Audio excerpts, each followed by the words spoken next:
Hello everyone. Good morning. You might notice that I promised Mary today and there is no Mary. Mary, unfortunately, at the last minute had to cancel. But for a good reason. He's okay. Don't worry.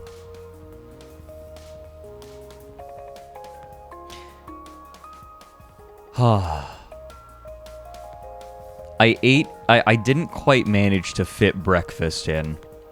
So, I'm probably going to have a quick bowl of cereal on break, but I had a large enough dinner that I think I'll be okay.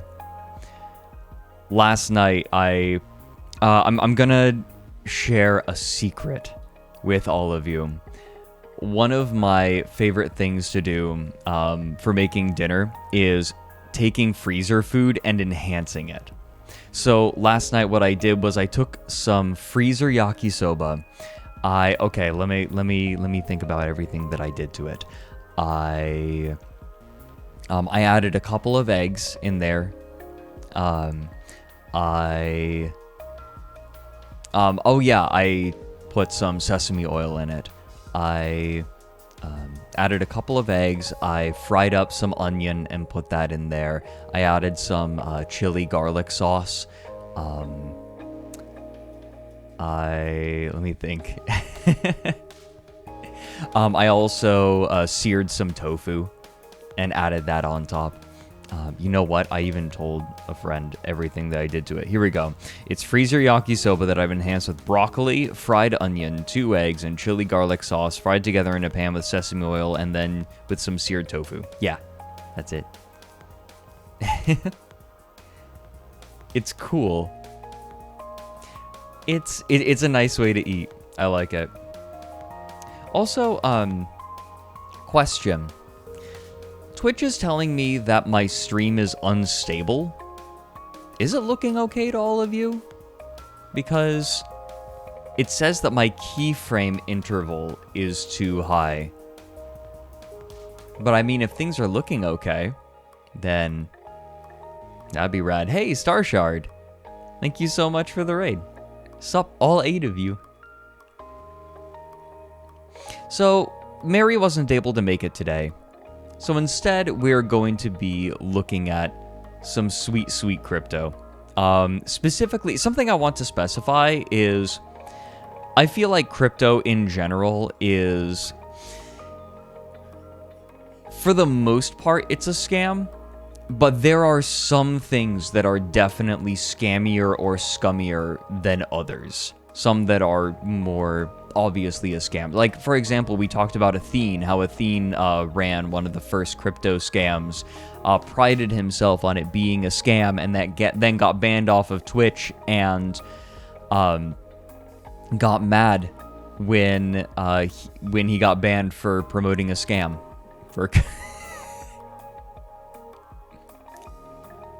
Oh, Lost in Bokeh, thank you for the 100 corgi bits. Just to say crypto. It's crazy the advertising budget that has gone into a Shiba-themed exchange. Oh, man. And then the pay-to-earn, the play-to-earn model is, like, the most successful play-to-earn model has had a very severe problem come up that I think we will be covering on this stream. Which should be fun. Crypto as in cryptocurrency. Cryptography is fine. I'm fine with cryptography. I wish it was cryptography, right? Hey, as much as I like Sunshine Heavy Industries. It's like Sunshine Heavy Industries music is almost like too good. It's really good for the game, but it also sort of demands attention. Yeah, play to earn is definitely a so who here is unaware of what a play to earn model is? I'm curious. Fred doesn't support crypto? No. I very much don't. I see it as I see it as people with a lot of money shuffling money around and making money in the process. Because practically that's what it is. If you don't count if you don't count money laundering.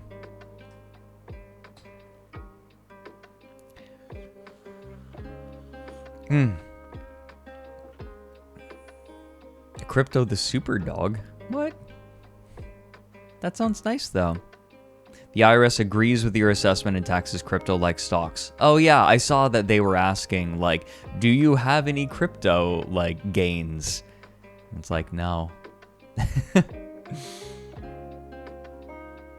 So, play to earn is a little bit different than what you all think, I think. So the idea is that you have crypto assets that are directly tied to the game, and you can earn them by playing. You earn crypto assets by playing, and the idea is eventually you can sell these to people later. The problem is that this requires a continually growing player base. So it's... There are combinations that you can do to make it work, but practically that's not what game developers are doing. It's kind of like... You know, like, you could make it work as a business investment, potentially. I don't like it. I personally am opposed to it. But it's like soy sauce. The people who are really into crypto have made these games entirely around... Like, imagine someone opening a restaurant and being like, I really like soy sauce, so I'm just going to sell bowls of soy sauce. You sit down and you drink it. That's what these sorts of games feel like. It's like they take a thing that you add just a little bit of and it might be okay. And then they make it the whole thing. It's like eating spoonfuls of mayonnaise. That'll unironically kill you. Yeah, it's true. And hey, these games keep dying. But of course, like, the big problem with a lot of these crypto investments, even if they are completely earnest, they keep getting hacked. Well, you know, allegedly. Who knows if they're actual hacks, right? They might just say, oh, this is a hack. Like, oh no, we've been hacked. Oh no. And then just run away with the money. Oh, we need to catch up on the subs, because already Large William was our first sub of the day. They've been subbed for 8 months. And they just say, Tia Owl sus, Tia Owl bean. When the bean is sus. That's gamer lingo, right? I'm gamer now. Gamer. WG Impact has been subbed for 4 months and says, Slaking got me quaking. Tia Owl froggy. It was really bad. Thank you, WG Impact. Ethereal 30 bits. Lost Bouquet with 100 bits. We nabbed that one. Remember is a fresh sub. Thank you so much. And I've seen your name so many times. Pyrocitor? Is it like Megamind Metrocity? Pyrocitor 92 has been subbed for 3 months. And they say, bean me up, Scotty. Don't worry. We'll get to it. Loner Archon gifted out 5 subs to everyone. Aww. A very sad and disgusting worm is among them. What a quality name. And No Munchkin has been subbed for 2 months now. All of you, thank you so much. BLT with 100 bits. And then I want to see... What? No, we're good. Thank you very much, everyone. And we'll have a small bean avalanche for the lot of you. It looks like Okay, I'm happy.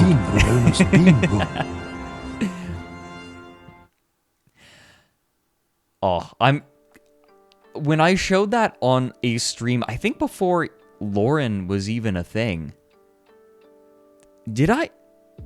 When did I show everyone the bonus bean room for the first time? Because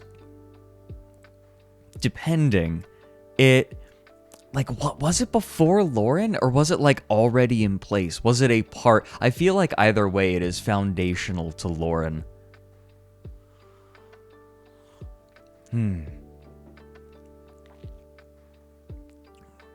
Colin Mockery's child came out as trans several years ago, and Colin mentioned his mom was supportive but kept calling it the BLT community.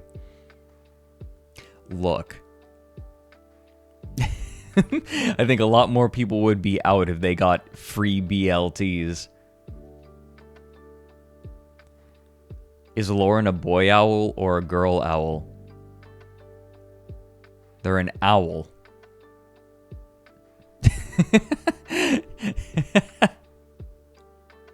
They're a fucking owl. Professor Oak would like to know, S-boy or S-girl? Oh my god. Does anyone else remember the Aurelia tier list in League of Legends? This is like the ancient lore. So this is more of a who else is like boomer enough to know what I'm talking about. The Aurelia tier list. It's just Aurelia is on top and everyone else is F tier.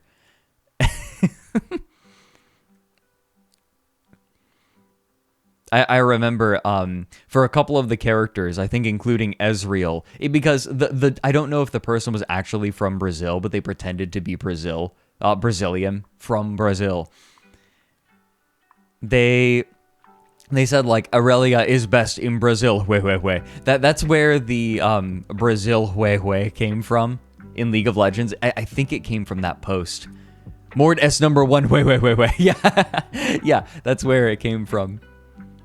To my knowledge, that's where it got popularized anyway. And I will always remember that Ezreal, the description for Ezreal and one other character, what like their rationale for being an F tier was S-boy or S-girl. I don't know.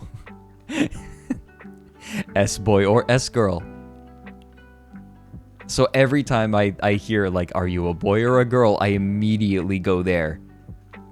Just because boomer. I stopped playing League. I started playing League when Xin Zhao became a thing, and I stopped playing League like, oh god. When did I stop playing League? Hold on. League of Legends Champions release order. Because I'm almost certain that if I look at the order, I'll be able to tell. Katarina, LeBlanc. No, it was around Nocturne. Here we go. I can sort it by release date. Here, everyone. You all can join me in this hunt. Bonk. Shyvana, Fizz. I'm just thinking about who I remember. Sejuani. So this is by release date. Lulu, I was around for them. I was around for Varus. I was around for Darius. Draven. I think Nami, Thresh. I was around for Zac. I don't even remember what Quinn did. Oh, she was the bird lady.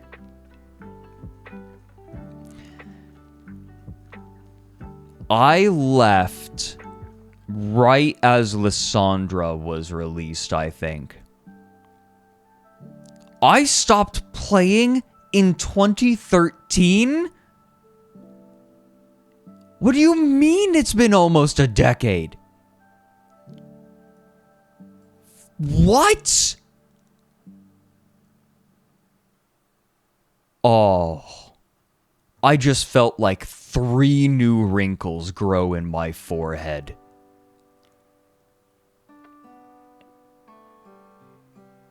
Oh, holy shit. That's not okay. Suddenly, I start feeling aching in my joints. 9 years sober. No, League is awful. I hate League. I don't think I'd even return if they, like, sponsored me. Oh, what a nightmare. Getting out of League was definitely a good idea. The reason I got out of League, actually, was because I was trying to become a caster, and then the LCS launched, and they drew a line in the sand. It's like, either you are casting for us, or, like, you're outside of us, and that's it. And I was like, fuck it. It's gonna take another forever to break in. So, like, my job just got that much harder. So I was out. Fred is Kapora Gabora. Do you want to hear that again? That's what these crypto streams are. You want to hear it again? Ika Pika has been subbed for 4 months now. And they say, okay, we actually have a couple of subs. Did I catch No Munchkin? No Munchkin's been subbed for 2 months. Oh, you know, I'm pretty sure I did. I don't want to miss anyone. Ika Pika has been subbed for 4 months now.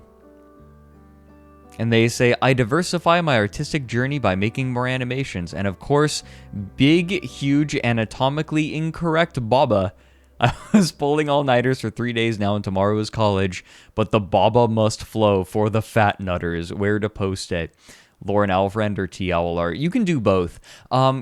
This is something, if you are making art, I will still check my mentions, but using the hashtag #TOwlArt would help a lot. I'd like to start using that, if possible. Chiefly because Twitter mentions are particularly, like, weird and difficult sometimes. They make problems, and things that people will tag me in or should tag me in just don't show up for one reason or another. So a hashtag would be a lot easier. Plus, no one has ever used #TOwlArt before. It's completely fresh. We may christen it ourselves. Oh, Mega Micaboo. Thank you for continuing the gift sub.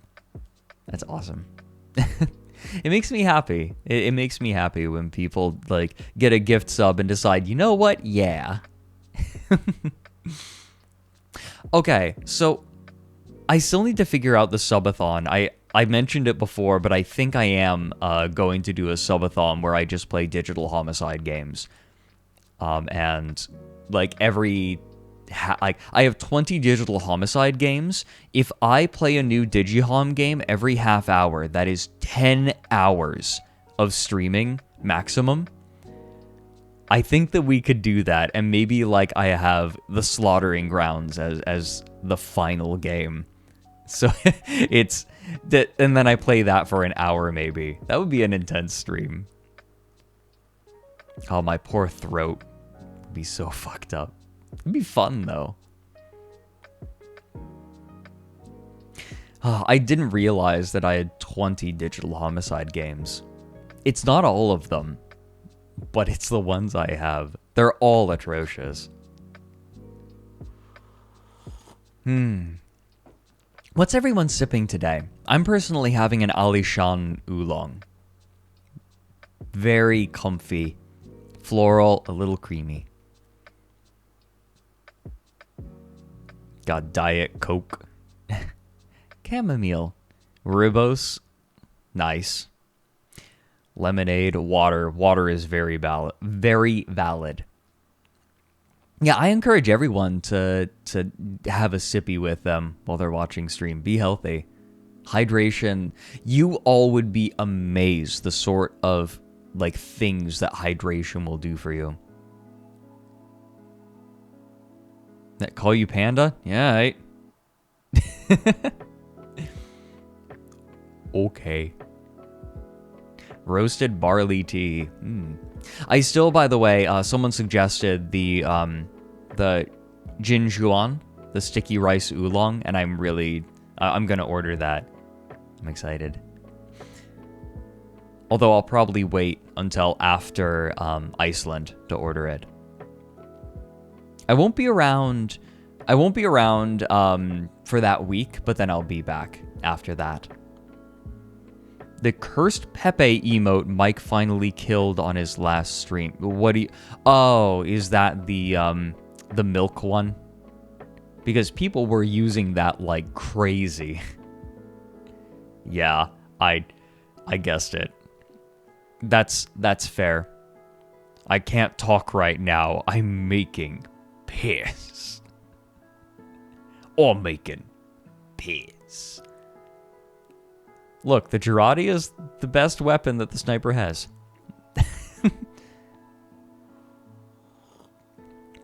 He had it for 1 day. Oh, I guess that explains part of why everyone was using it. It's kind of like the feet emote here. I unleashed the feet emote, and people used it for a little while. And people still use it on the regular, of course. I am You guys? What if there's an NFT feet? Like, feet NFTs.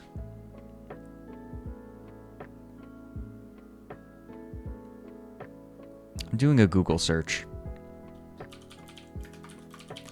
As someone says there has to be already. Right? Feet NFT.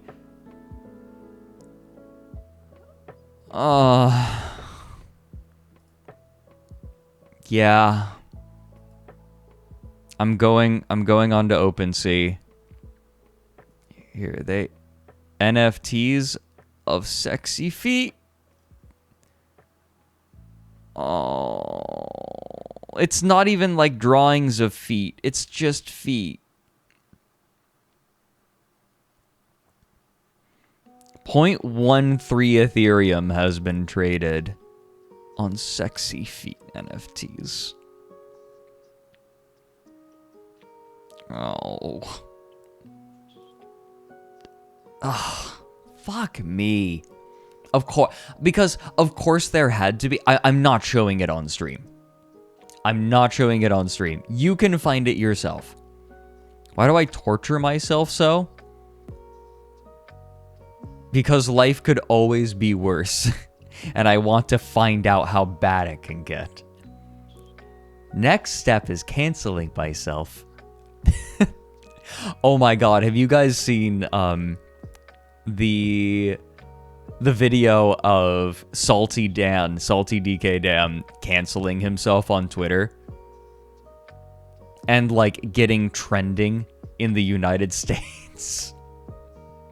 Like, he said, like, here is my statement regarding the drama. And it was like, it was a twit longer, and the twit longer just said, ha ha, pee pee, poo poo, ha ha ha ha.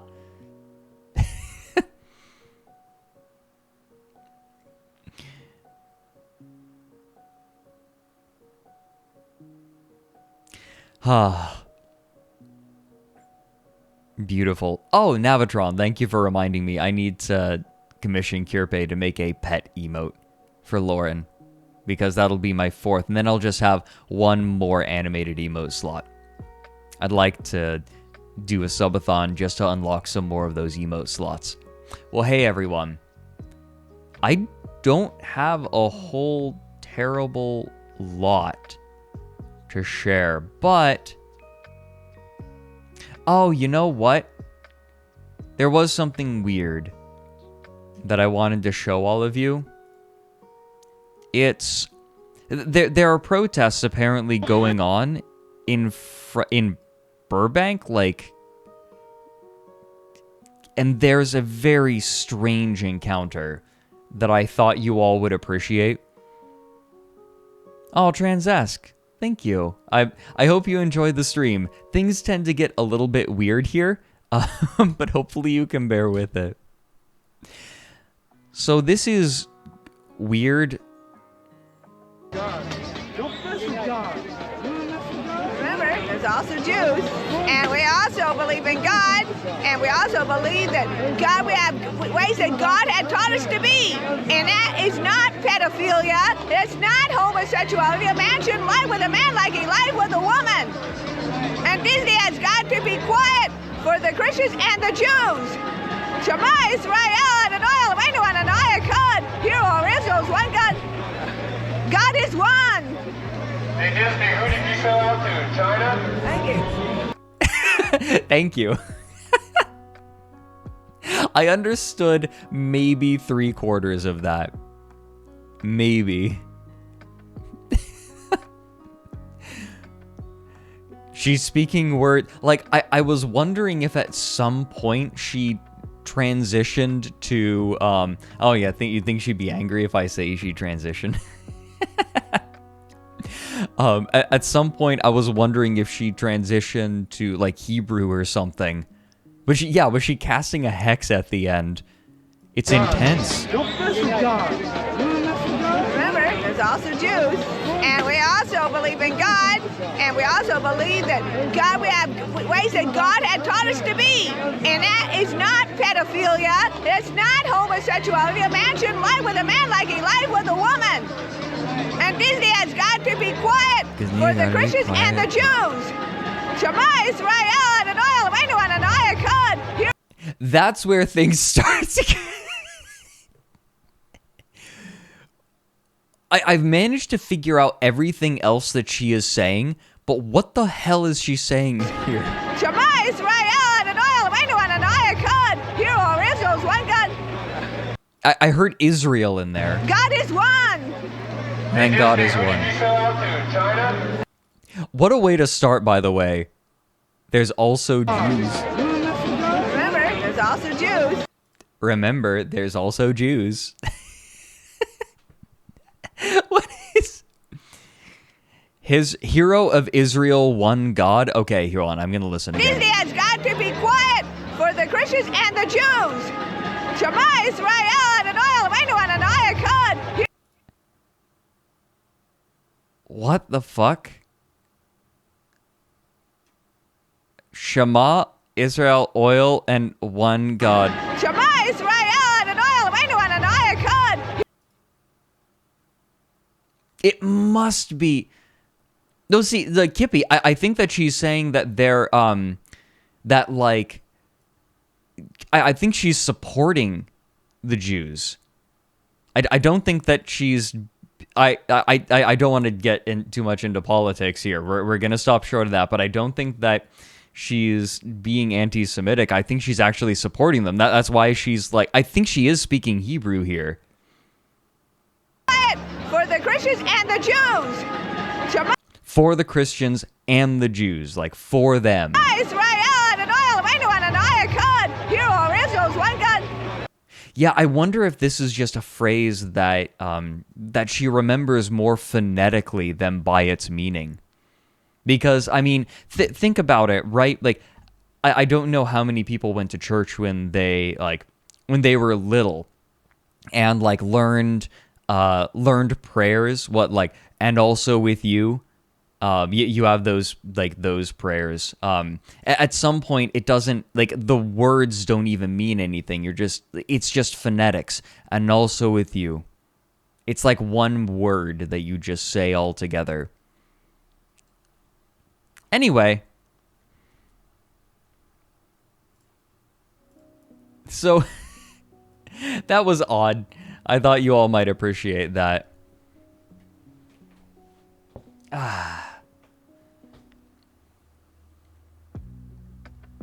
Yeah, LMNOP. Exactly. It's the same idea.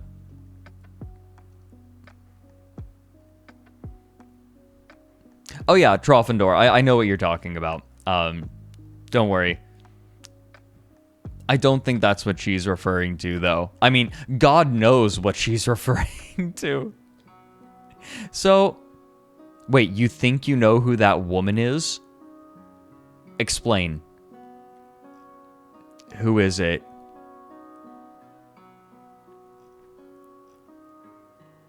I'm curious now. Okay, do you have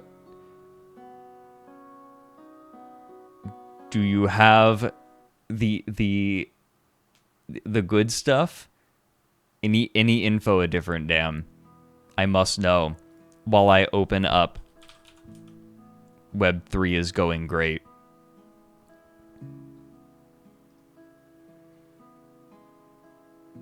I I'm so curious. Okay, I'm not sure, but there's a really outlandish preacher woman who goes around a certain campus and kind of became a local celebrity. I think I've told this story on stream before, but I remember there were some people giving out those on college campuses there will be people who give out those little Bibles, right? And they'll be on a few different corners.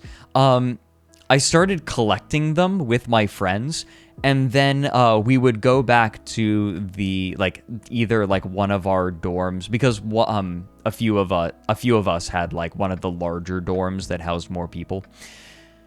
Or we would go to the common area in one of the dorms, and we'd start throwing these little Bibles at each other and yelling, "Bible fight!"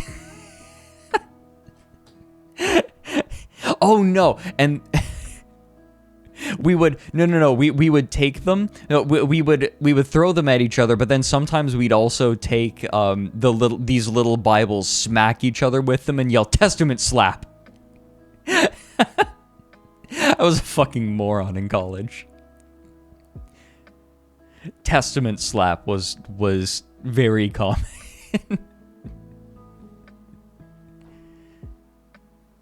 Yeah, and I told the science story. Testament slap, just smacking each other with these tiny Bibles.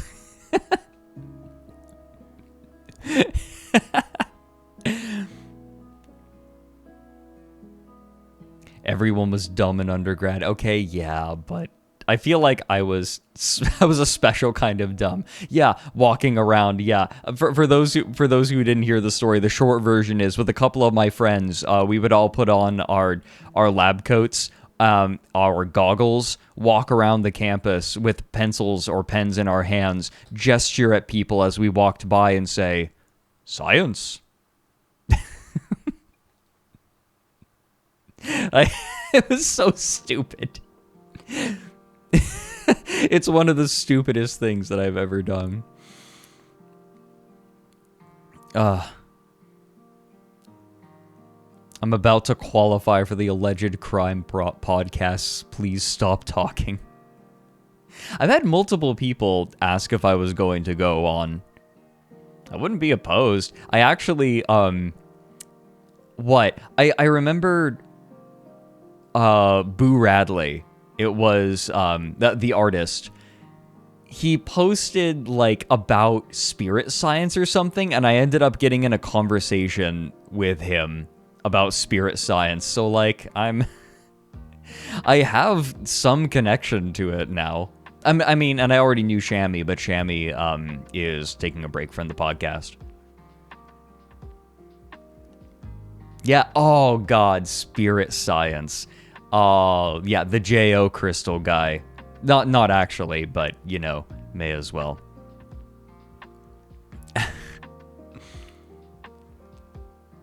Yeah, spirit science down the rabbit hole I've collected some information. Did you know that there is a call in which he admits to sexually assaulting someone? Yeah, that dude's not good. The dude is fucked.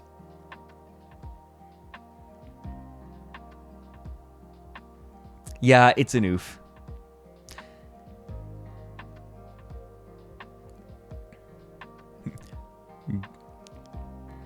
Confirm or deny, do you or do you not glow when jacking it with bros? Only with bros.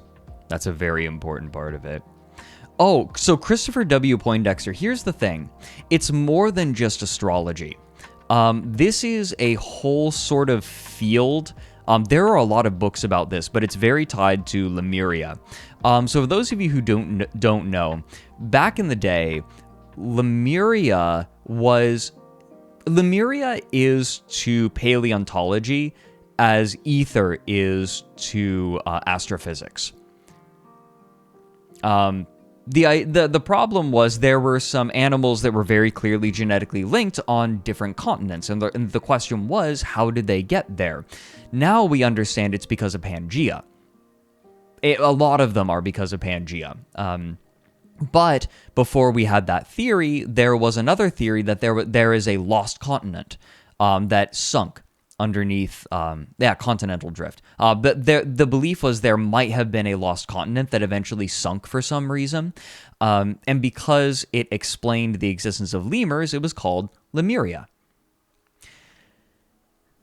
Lemuria later kind of got latched onto, and Atlantis is similar. It's sort of tied into it, but some dudes did too many psychedelics and started hearing voices and believed that spirits were telling them about like whole races that used to be.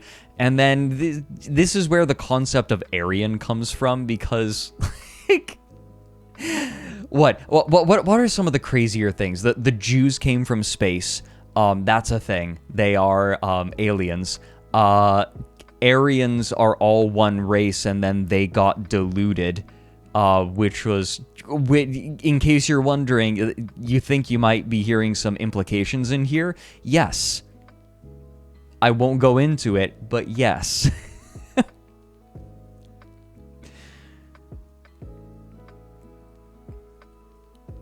Yeah, anyway, so that it has a long tradition, and spirit science just kind of got dragged into it, or dragged himself into it. Oh, Floyd Rosa, with 2 months of subscription. Thank you so much. And they say thank you for a month of mini beans. Well, you're about to get more. It looks like you get to visit the bonus bean room. How many owls does it take to get to the center of a can of beans?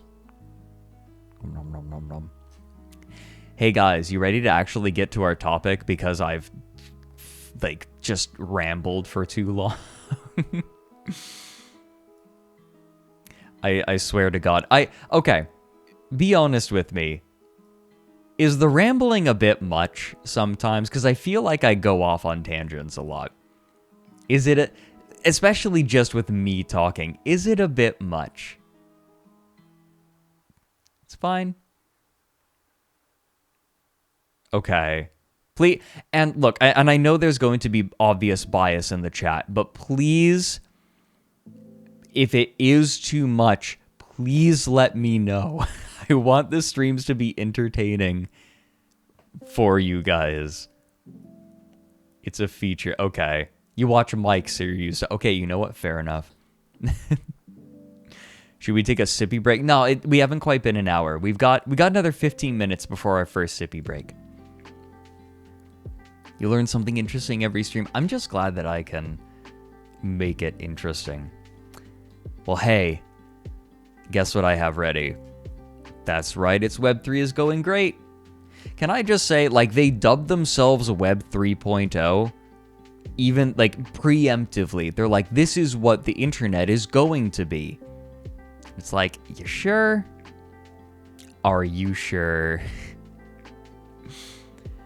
Gripnir seeks to financialize your Dungeons and Dragons games. Because really, what is even the point? Oh yeah, quick shout out to Molly White for making this. She's someone who has done a lot of work for Wikipedia as well. Absolute hero, and is not looking to monetize the site, like this site either. So massive shout out to Molly White.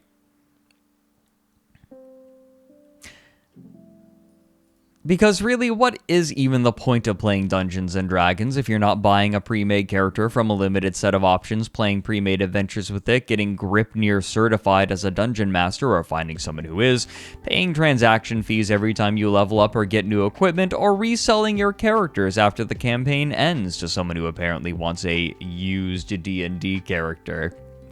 A company called Gripnir is already working to line up NFT pre-sales despite acknowledging that they have no idea how they will prevent fraudulent data input, an issue commonly known as the Oracle problem. The surprisingly complex issue of ensuring accurate data is entered into a system built on a blockchain, and therefore that the data can be trusted not only to be unchanged after it is recorded, but to be accurate to begin with. I understand that forks are one way that this can happen. When the verification nodes don't agree. It's also unclear how they intend to change the game so that it's sufficiently different from the Wizards of the Coast game that they will not face legal action, an issue that ended another crypto project planned to be based around a Wizards of the Coast game. We can only hope that none of this may last long enough to become an issue, given that Gripnir has come up with an idea that I can't imagine appealing to a single person who's ever played D&D. I get the feeling that D&D kind of has become one of those popular things. Especially in like the tech bro landscape. It's like, oh, all the tech bros are playing D&D.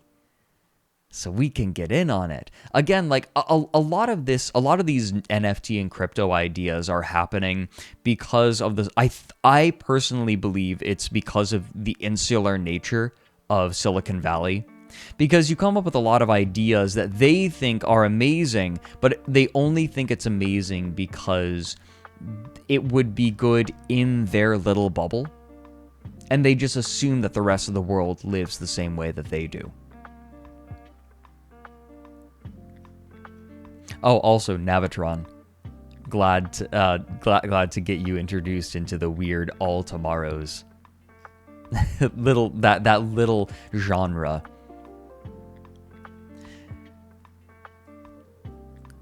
Well, guess what? Remember one of Loren's new canon abilities? Teleportation. I'm over here now.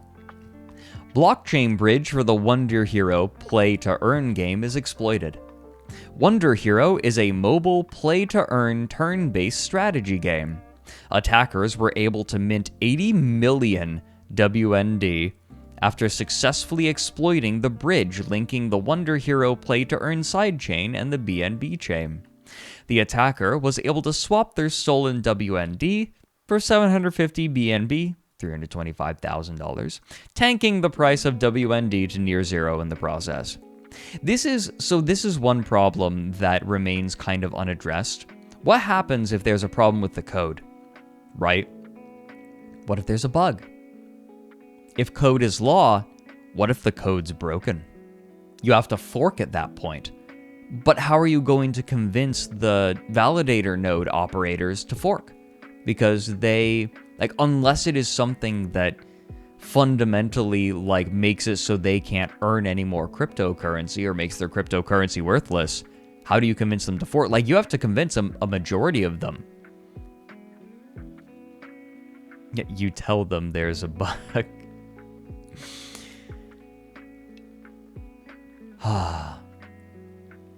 Yeah, it's the problem is you have tech bros making code and then other tech bros come in. I think a lot of the problem is a lot of these people aren't actually coders. They come up with ideas and then they're like, okay, I'll make the code, but they're not actually familiar with a lot of what they need to know to make the code actually functional.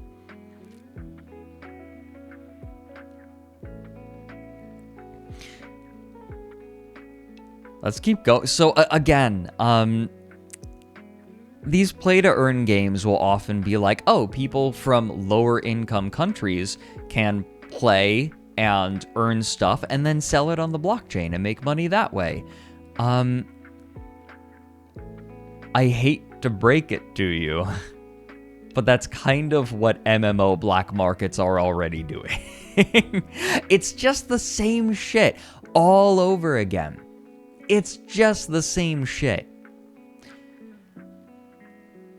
I'm reminded of the renewable energy battery that was reinvented. Someone created the idea of lifting blocks up and then using that to store the potential energy. But those sorts of and then selling it as this brand new thing. But these things have been around for a very long time already.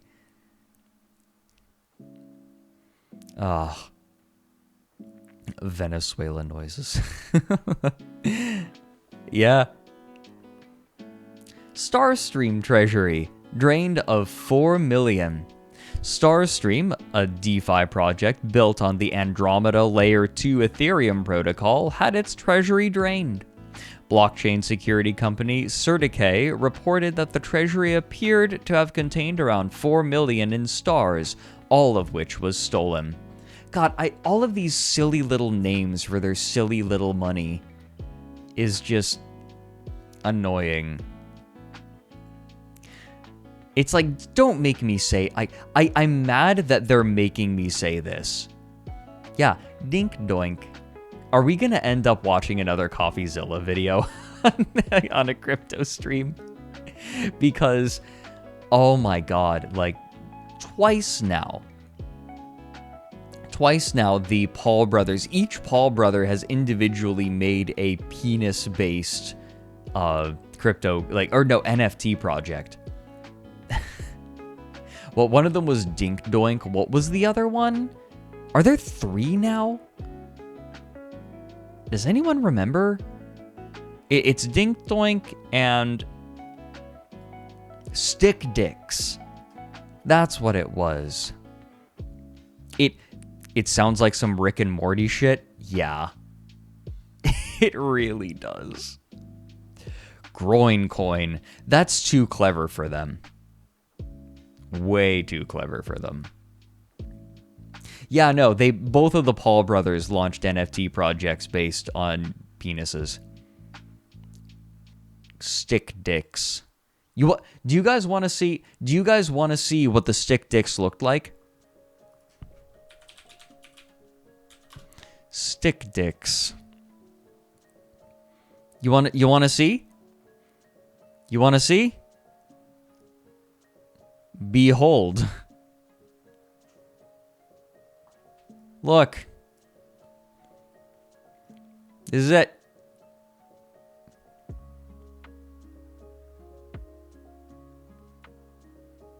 Their price crashed almost immediately, by the way. TOS. Oh no. So someone even got their stick dicks tattooed on their shoulder right before it crashed.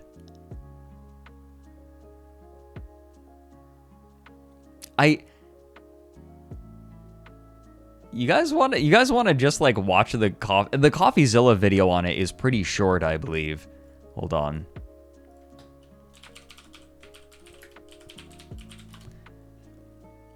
There it is. It is 6 minutes long. We can afford that. We can afford a diversion. Was this in November? Oh my god, I didn't realize how recent it was. Though it won't take us 20 minutes, it'll take us 6.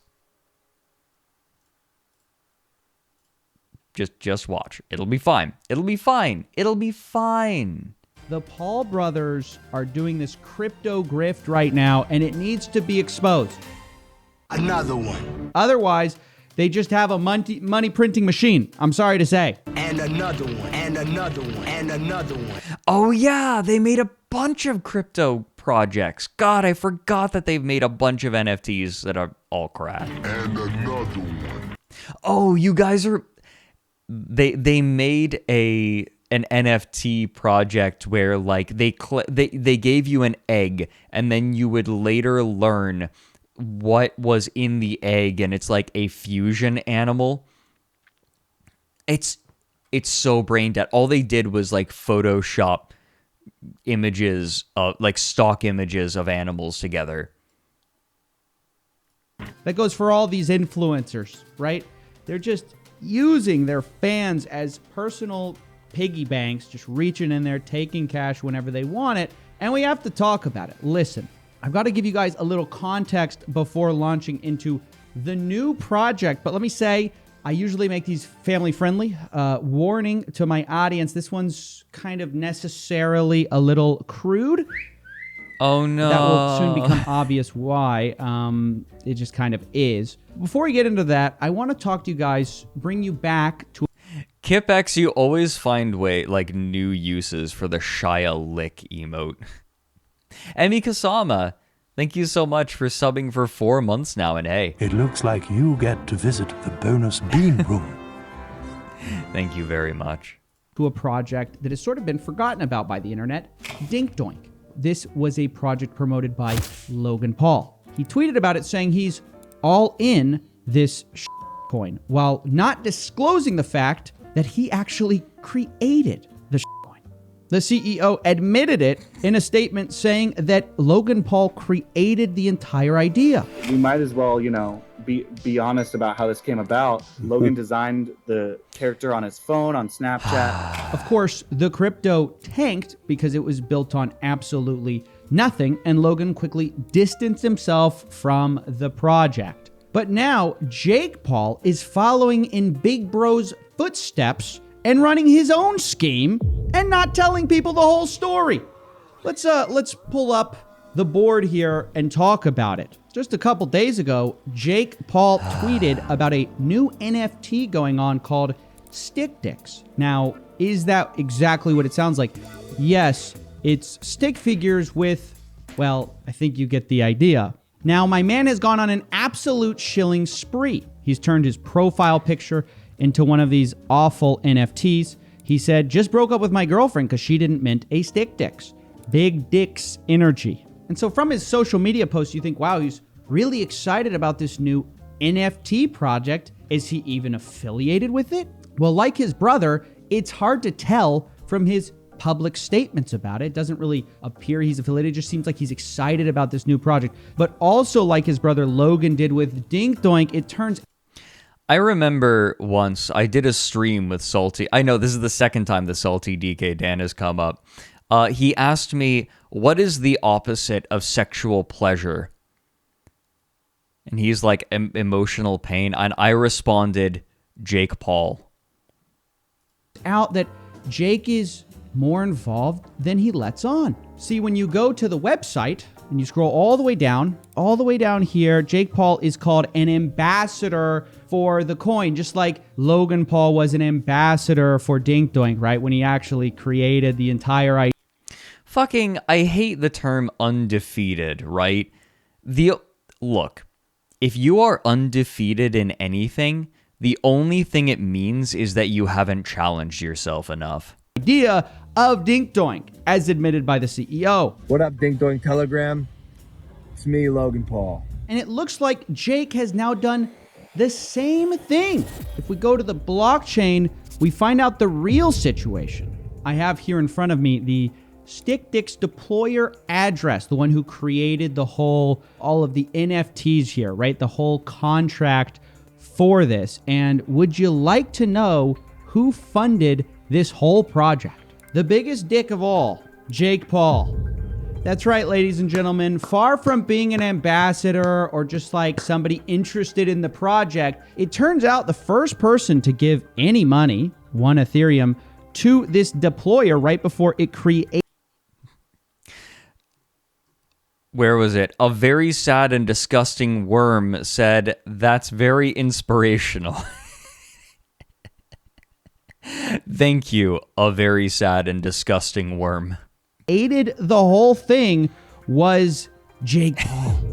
And do we find that anywhere? Do we know that? No, of course not. Just like with Logan Paul, the whole idea is to just hide how affiliated you are with these projects. You're the creator, but you don't want to be known for that, right? Because the truth is, what does this actually tell us? It's a ridiculous thing, right? And this project is getting nowhere despite his... Listen, you want to earn my respect?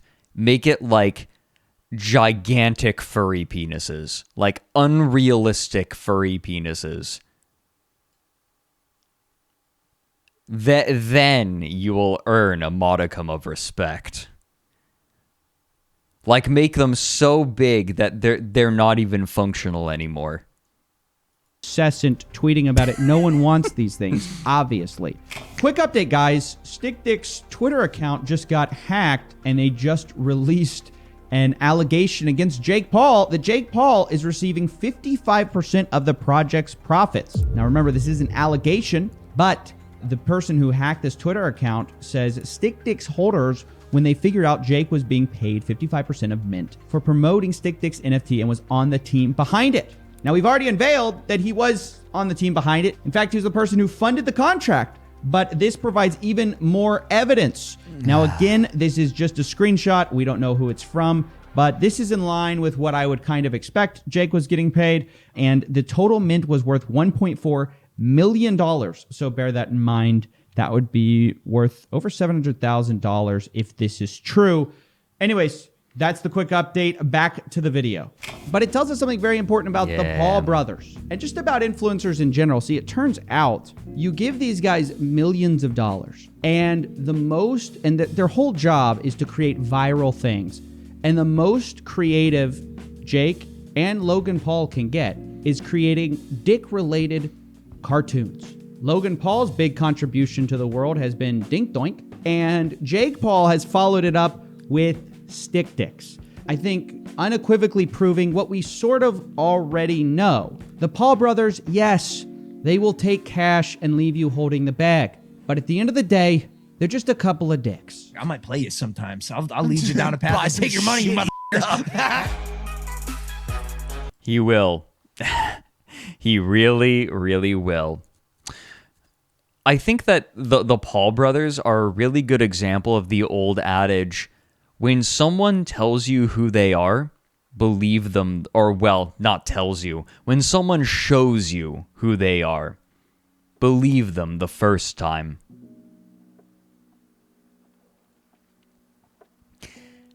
Hey everyone, we're 5 minutes late. It's time. Everyone get up, stretch your legs, stretch your arms, get yourself a sippy, and I'll see you all in about 5 minutes.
Hello. Hi. Hello. Hello. Mr. Obama. Mr. Obama. Should I invest in stick dicks?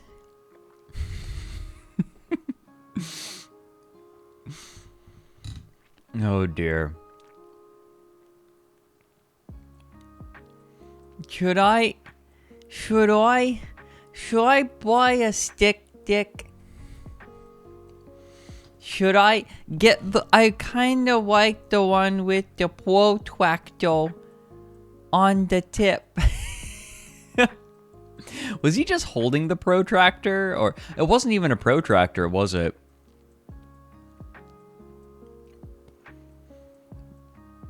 That Loren Owo emote when I do the subathon eventually.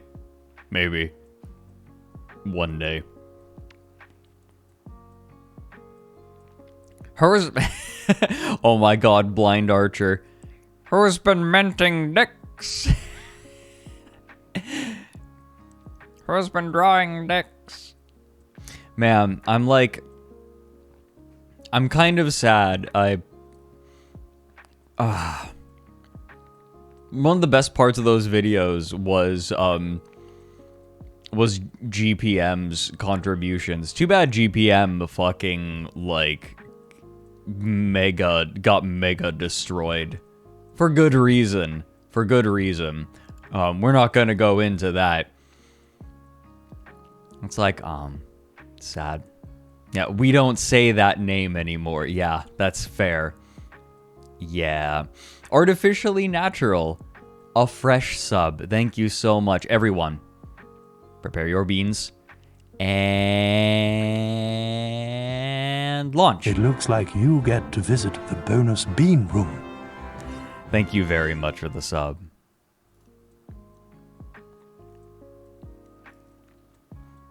All right, are you all ready to return to Web 3.0 is going just great? Seriously, massive shout out to Molly for making this. Molly White, a goddamn hero. There's one thing that I especially want to get to today that just broke my brain when I saw it. I'll make a point. I actually have the article at the ready to look at.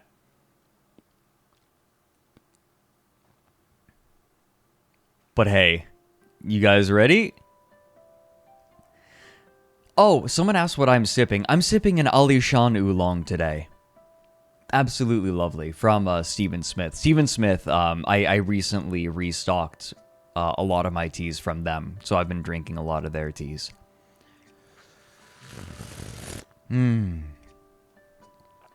Mind break tag. Yeah, I don't know if... Oh, you know what? I totally forgot to make a tweet.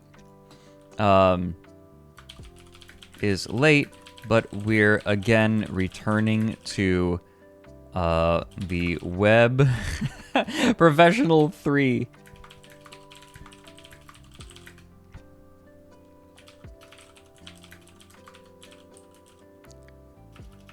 It's Molly. You know what? Let me make sure that I'm getting the right thing. We'll copy this link. Control V. Oh, that's what it is. Okay. By Molly. Then 0. Oh, you know what it is? It's a color code, I think. That would make sense. Oh, it's a color code for a shade of white. That's what it's 0, or it's OX or 0X. I think it's an OXF. Yeah, OXFFF, because Molly White. Ha, ha, ha. I can't believe I never figured that out. Oh my god. Why am I like this? Weird question. Oh, Reverend Joe. Weird question, but do you know any teas you would call more savory, like for someone who usually just drinks beer? Look up the Green Heart Oolong, the Green Heart Cultivar Oolong. A really good example, a tea that I really like, that I would definitely call savory, that would be great if you're used to beer, is the Golden Oolong from Stephen Smith. Hard recommend on that.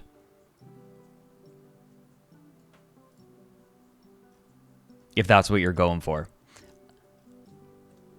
I love it. I think it's one of my favorites at this point. Scammer creates a fake site to revoke wallet permissions, then pretends there is an OpenSea vulnerability to trick people into using it.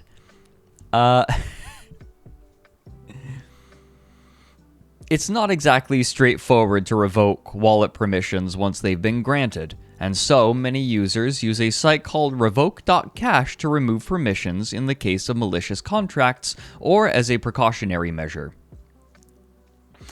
A clever scammer created a fake website that mimics revoke.cash called revoke.site, and then used a verified Twitter account to tweet about a huge OpenSea issue that they claimed resulted in the loss of a pricey NFT, hoping that people would panic. So much of this, so much of finance in general is built around like very strong human emotion, especially panic. And the crypto market is even more so that way. Hoping that people would panic and try to use the site to revoke permissions, in reality, the website runs a script to determine the highest value assets and then prompts the user to revoke permissions for those assets, when in reality, it sets approval for those assets to be transferred to the scammer's wallet. As of the evening of April 7th, the wallet had received 13 NFTs and flipped 8 of them for a total profit of 4.9 Ethereum.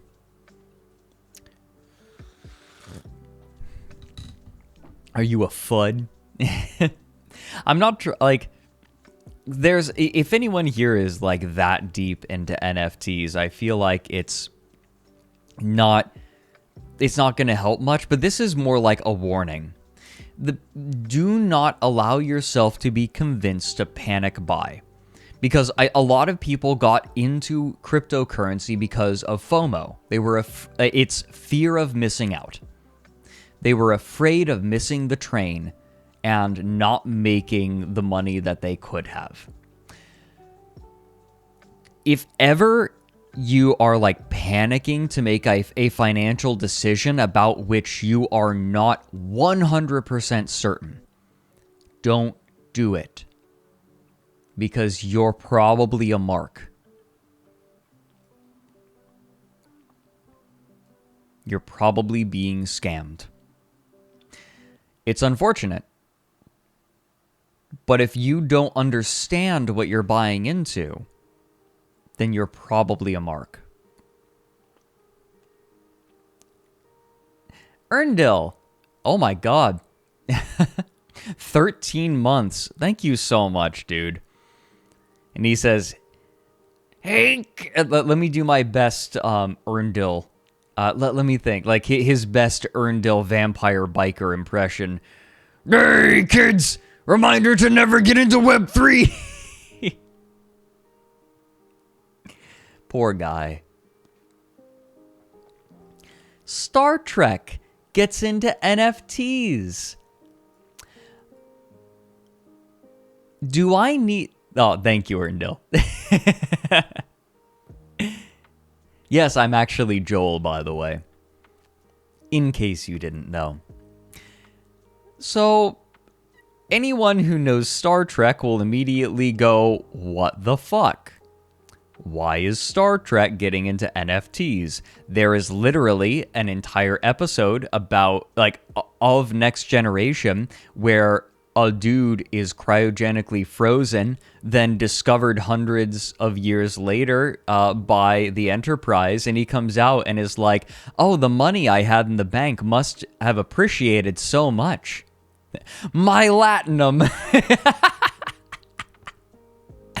Literally, if they sold like Latinum NFTs.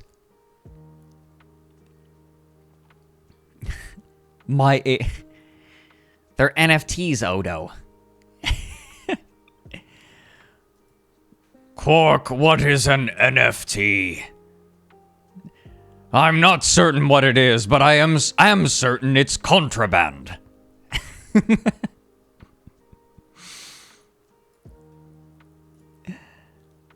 Oh, God.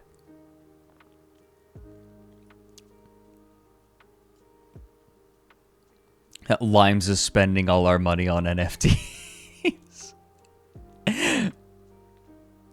Star Trek announced the creation of Star Trek Continuum, a part of Paramount's new NFT platform. They state that the project is accessible to everyone, with $250 to throw around, and allows another expression of fandom by giving us their money. The press release attempts to drum up FOMO by writing, "There will never be more of these designs created, and the minting window will only be open for 24 hours. However, it also talks about how this is Season 0 and the platform will be used for future seasons of Star Trek NFTs. So, for those of you who don't know, Star Trek is set in a future that is basically fully automated luxury space communism. It's not even communism. It's not even communism. Can you recommend any NFTs? Ha ha ha. I wonder if there are any T NFTs so I can dunk on them. Also, didn't you give crab bits for crab NFT? Crab.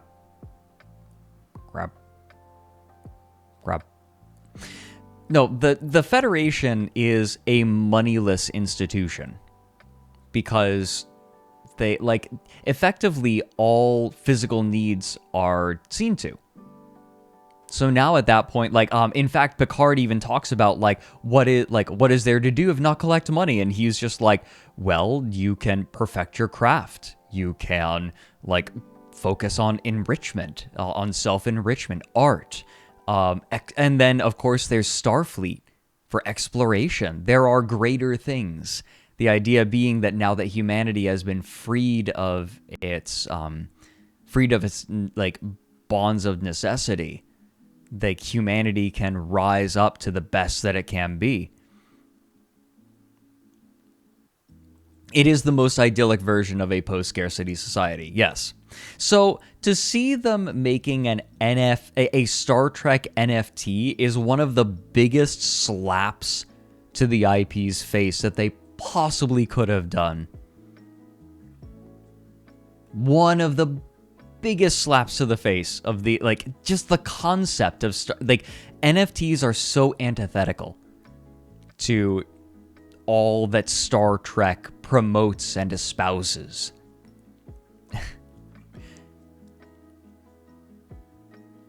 Erndil says, just don't watch Picard because they really love having a grim, dark Federation. That's so frustrating because, like, in Star Trek, the Federation is shown to be a flawed institution, but one that still is overall good. Like, it's, like, I mean, you know, the Admirals are often a villain of the week, but they tend to be, used in a very, like, in... How do I even put this? It's like they show some systemic problems, but also individual problems. It's nuanced. The problems with the Federation are nuanced. It sounds like in Picard, they just wanted to make they wanted to be like, oh, we're like a sci-fi that is about talking about, like, modern real world issues.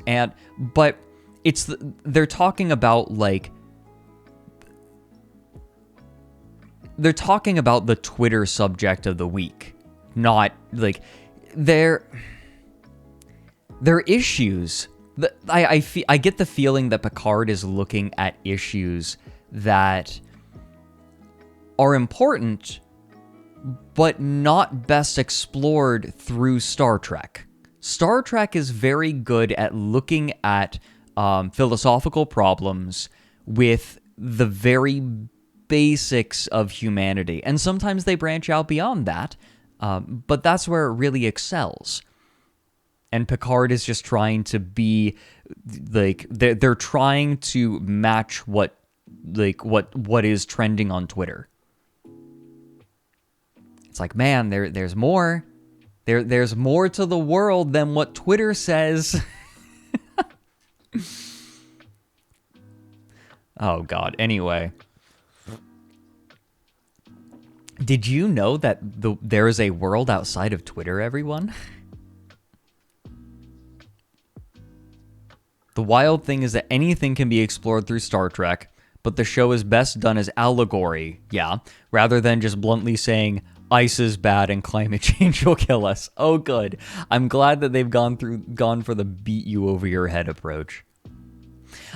Look, I love Star Trek. I fucking love Star Trek. And to see the people who own the Star Trek IP selling NFTs based on Star Trek is the best example I can give of the fact that the producers of that are doing Star Trek stuff now have no idea what the fuck they're doing.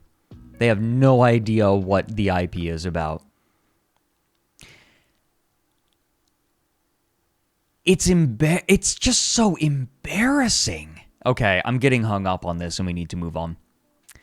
Ubisoft abandons Tom Clancy's Ghost Recon Breakpoint after shoehorning NFTs into it. Ubisoft announced in December that they would be incorporating NFTs into their Tom Clancy's Ghost Recon Breakpoint title, much to the chagrin of its players and some employees as well.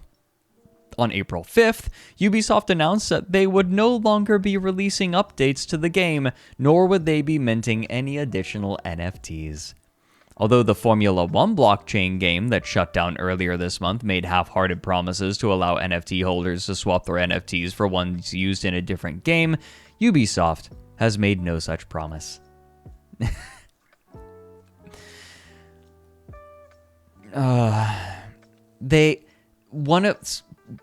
Okay, so one argument for NFTs is that people would be able to trade their, be able to earn NFTs in game or buy NFTs that are linked to the game, and then those NFTs can potentially say, oh, you own this NFT, so you get this special in-game item.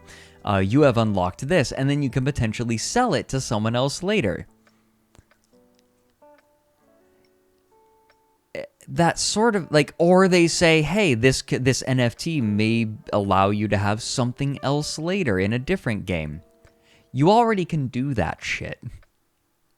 The problem, I think, is that Ubisoft wants to do this kind of thing without being legally responsible for owning a marketplace. They can do it without it. They just don't want to be regulated.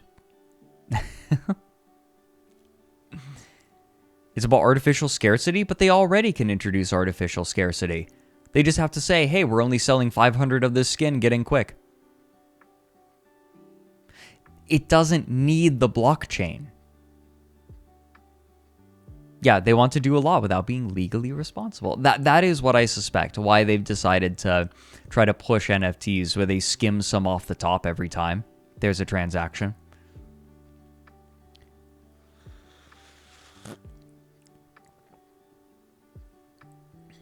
So if you earn an NFT and then sell it, does that mean your basis in it is zero, so anything you sell it for is gain? If you're talking about play to earn, Naxery, yes. But for these are NFTs that you would buy, and then the players can trade among one another on the blockchain, thereby removing any responsibility from, Ubisoft can claim that there's no responsibility, even if there is code on the on the NFT to say that they get some money off the top. The problem is that that code usually only works with a if you are trading on a specific market or a couple of markets that recognize that code attached to the NFT.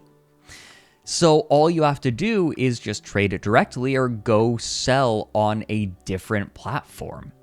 And then the code isn't used, so Ubisoft doesn't get their money. The point I'm making is that this is just a quick cash grab from Ubisoft. Maybe they're just looking for a cash grab. That's what all of these game publishers are doing. They just see a little bit of extra money that they can get in on because their buddy at a party was talking about NFTs and they're afraid of missing out. Like how JavaScript will not work on a C+ program. Yeah, exactly. Same basic idea. Oh baby, it's our favorite apes. Ooh boy. Oh, I'm a little bit small on the right side. I'm bigger now. Another $1 million lawsuit is filed against OpenSea for stolen apes. They stole my apes, Odo. Hold on. Does someone have a link to those real quick? Because I haven't bookmarked them. I haven't. Or wait a minute. Have I? Let me look. Did I have the wherewithal? I didn't. All my apes funged. Ape escape. They stole my apes, Odo. I'm going to see if I can find it real quick because it is one of the most incredible things.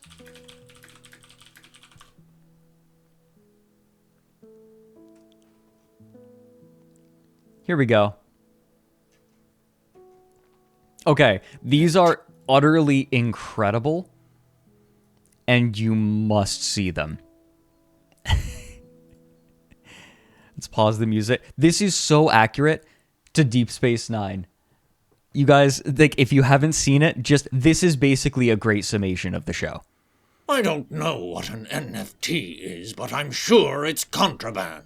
There's no physical product associated with NFTs. No product, no contraband. And your customers pay for this? For nothing? They can't get enough of the damn thing. Beautiful, isn't it? It's on the Ethereum blockchain, Quark. I don't. That's a really good summation of Deep Space Nine. And then this is the one I think that got more popular. Yeah, this is the one that got way more popular. They stole my apes, Odo. Pardon? They stole over 1 million bars worth of latinum in apes from me. What are you talking about, Quark? I'm very busy. I was having maintenance done on one of my Quarkcoin servers. I've had complaints about the amount of station power they're using. They exploited a backdoor in the system and got away with several highly collectible Quark Spar NFTs. What do these NFTs look like? Here, I drew them myself. Not much of an artist, are you? The art's not important. They stole the blockchain authentication code for these pieces. That line. Here, I drew them myself. Here, I drew them myself. That is such a...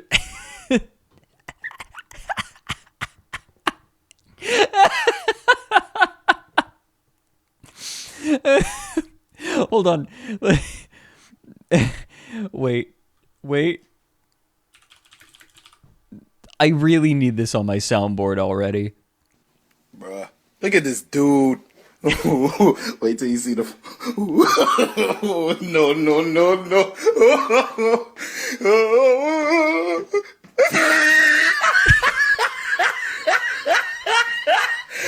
Look at the top of his head.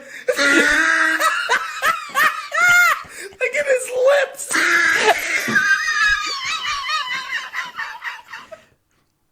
I maintain that Bored Ape lips look too much like labia. Not much of an art. You see... Artist, are you? The art's not important. They stole the blockchain authentication code for these pieces. I thought you said that whoever had the blockchain was the owner of the NFT, that the token was non-fungible. Yes? Yet you still claim ownership despite having lost the code. Are you going to help me or not? What do you want me to do exactly? I want you to contact Starfleet, the Ferengi Commerce Authority, everyone, and blacklist these NFTs. Nobody wants stolen apes. I seem to recall you taking great glee in explaining that centralized platforms were obsolete thanks to NFTs. Well... But now you want the authorities' help in policing the sale of these things. I can see I'm wasting my time. The only people who wasted their time were the thieves who bothered acquiring these hideous things. You obviously don't know the first thing about cryptocurrency. I know only a fool would put real money behind such an obvious scam. There you are, brother. I thought it over.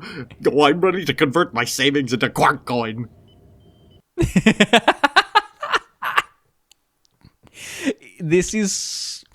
It's way too accurate to Deep Space Nine. Like, it's so obviously made by someone who loves it.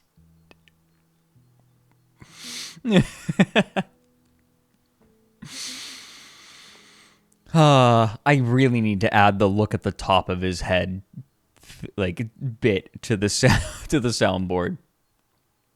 Like, desperately at this point. A third stolen ape lawsuit was... I'm sorry, the stolen ape was filed against OpenSea, alleging that OpenSea's security vulnerability allowed an outside party to illegally enter through OpenSea's code and access the plaintiff's NFT wallet in order to sell plaintiff's Bored Ape at a fraction of the value. Someone was able to buy the plaintiff's Bored Ape for 24.89 Ethereum, much less than the 135 Ethereum the plaintiff had recently listed it at. The scammer then quickly flipped the NFT for resale for 92.9 Ethereum within an hour.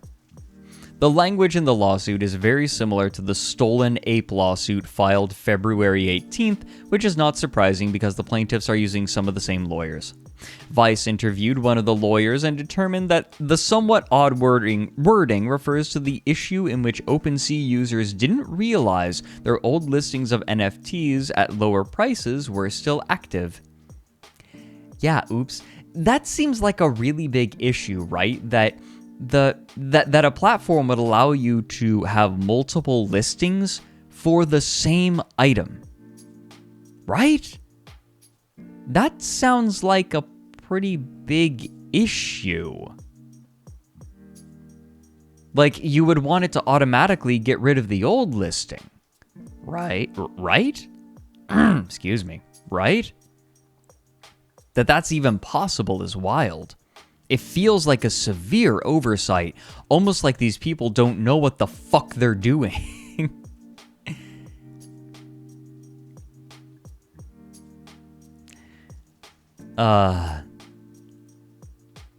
It feels like a basic thing, right?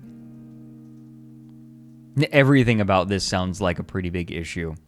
So you guys, we've finally gotten to the big thing that I wanted to talk about. The thing that I, have the article at the ready for. This is WorldCoin. Creators of the eyeball scanning orb that promises universal basic income encounters more difficulties. New reporting from BuzzFeed News and MIT Technology Review described some of the issues that WorldCoin has been encountering on its mission to scan the eyeballs of the world population in exchange for nebulous promises of crypto. Although orb operators have been out and about scanning eyeballs in countries all over the world, those who've agreed to be scanned have only been offered a voucher for WorldCoin tokens and a promise that they may, someday, be redeemable for $20. Meanwhile, the company appears to be flouting data privacy laws and endangering operators of these orbs who have encountered threats from angry uncompensated users, and some of whom have been detained by law enforcement. Those who have agreed to have their eyes scanned have accused the company of stealing their eyes and fear how their biometric data may be used. So, there's a lot to unpack here, you guys. Here's the idea. This group is creating a cryptocurrency that they are trying to make universal. Their goal is to have over 1 billion people with WorldCoin accounts by the end of this year.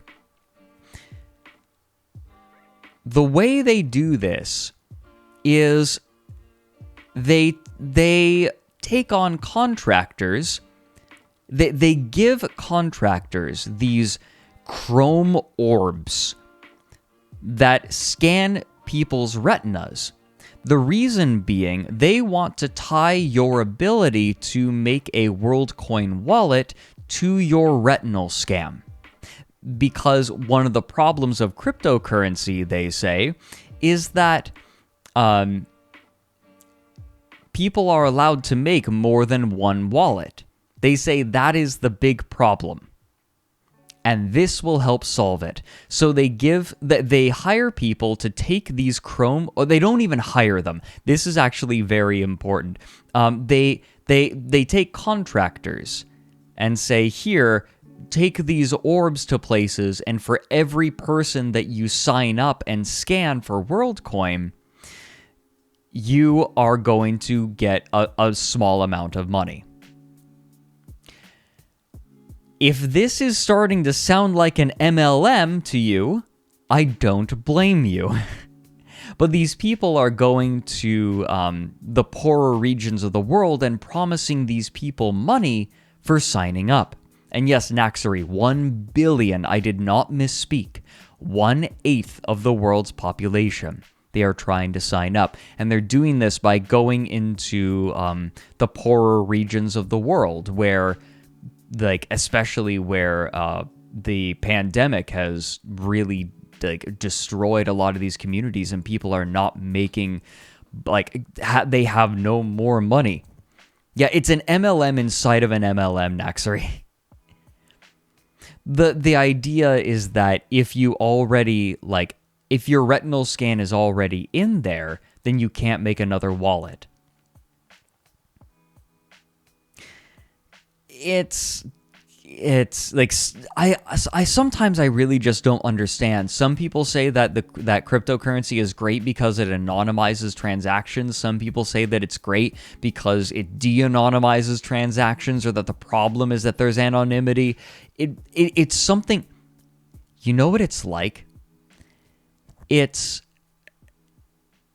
is something different to everyone. Cryptocurrency is a different thing to everyone that uses it. It can represent anything.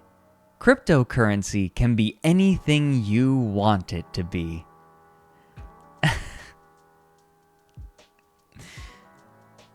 So obviously, there are big concerns about privacy and privacy law. Not that that's ever stopped anyone in the past.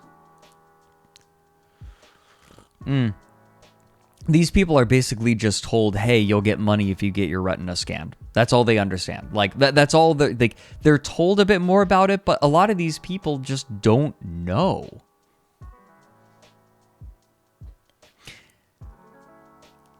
This was, it's maddening. Let's go ahead and look at the article, because here we go. With the orb. Yeah, there's the chrome orb. Yeah. The long lines of people, people would line up to go and get their retinas scanned, because they thought that they would be able to get some money out of it. They have no money. They're just desperately trying to make ends meet. A lot of these people, by the way, a lot of regulators and community leaders are being bribed so that this can take place. Gotta grease the palms a little bit to allow all these people to get their retinas scanned. Still in startup. Yep, it's still in startup phase, they say, as they're about to try to scan 1 billion people out of the 8 billion people in the world.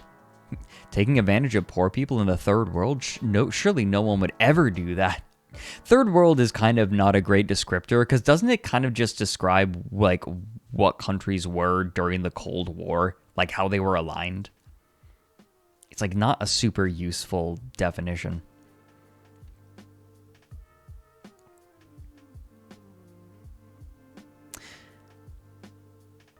Not part of NATO or the Warsaw Pact. Okay, gotcha. Not US or Soviet aligned. Okay. Yeah, so it's not really a useful term. Ethereum-based nuke. It's all Ethereum. Oh my god. Hey guys, don't worry. Eventually we'll fork over to the less energy-intensive version. That has literally become a meme, is my understanding, in the cryptocurrency world. It's like, oh yeah, we'll fork eventually. The orb was... This is such an amazing line. The orb was necessary because of WorldCoin's commitment to fairness. The orb was necessary. Each person should get his or her allotted share of the digital currency and no more. So, again, like, this is the problem, though. It doesn't... Like, what? People spend their $20 in WorldCoin and then that's it?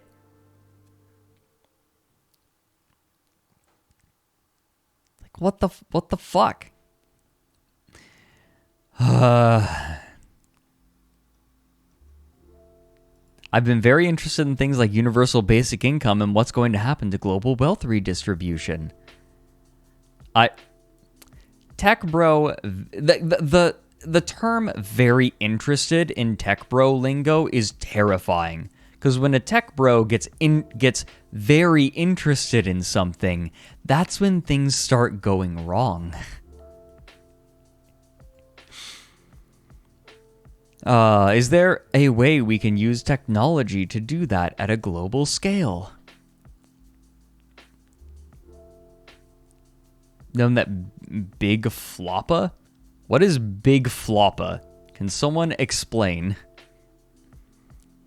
Very interested equals I watched 3 video essays about it.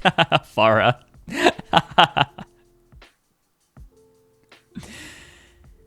The company was just getting started. Yep. Its aim is to garner 1 billion signups by 2023. Oh, good. In the same article, the then 27-year-old Blania, who joined WorldCoin straight out of a physics master's program at Caltech, added that many people around the world don't have access to financial systems yet. Crypto has the opportunity to get us there. Really? Really? Really? Really? Really? Really? Really? Crypto. You know what people in the poorest regions of the world need? All they need? Crypto. That's going to save them. You know, the thing that is constantly scamming even the financially savvy, or like even the technologically savvy, people that grew up on the internet. People who grew up on it. Yeah. The financial anarchic world of crypto is going to help fix poverty.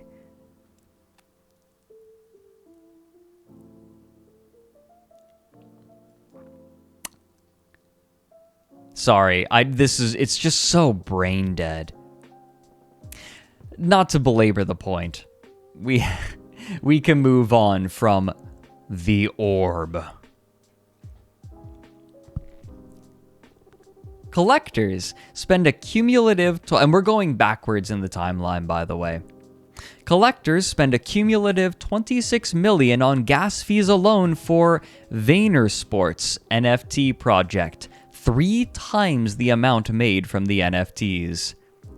It's amazing to me that people forget about gas fees, because gas fees are flat, and gas fees, by definition, will price most people out of being able to transact on the blockchain. Gas fees are the reason that you don't have cryptocurrency being used for normal everyday transactions. If I wanted to go down to the store and buy a soda, I'd pay $2, $2.50 for the soda. I don't know. I don't buy soda anymore. I don't know how much the prices have inflated. I pay $2.50 for a soda and $70 in gas fees, if I'm lucky. And then the more people who are using the blockchain, the more expensive the gas fees become. Like Kevin Stryker, again, I don't know. I don't buy soda anymore.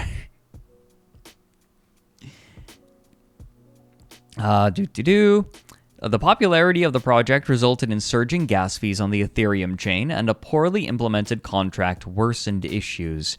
Users encountered failed transactions, meaning they lost the gas fee they had spent and also did not successfully mint an NFT.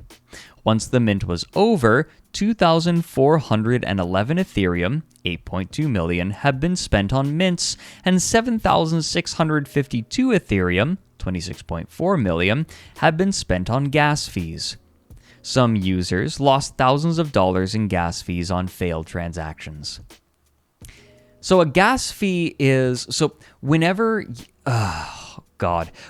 you perform a transaction on a blockchain, it has to be validated by the various validator nodes. And in order to, only so many transactions can be handled at a time on any given blockchain, which means that you basically have to bid on having your transaction performed by the validator nodes. And if there are a lot of people who want to do transactions at the same time, it can take a long time because you get put in the queue, and it also gets very expensive, so you can go to the front of the queue. Because remember, these validator nodes are expending incredible amounts of electricity. Because the more the more validator nodes get added, the more complicated the cryptographic problems, the more complicated the crypto problem. Is it cryptographic? It's not cryptographic. The more complicated the math problem basically becomes.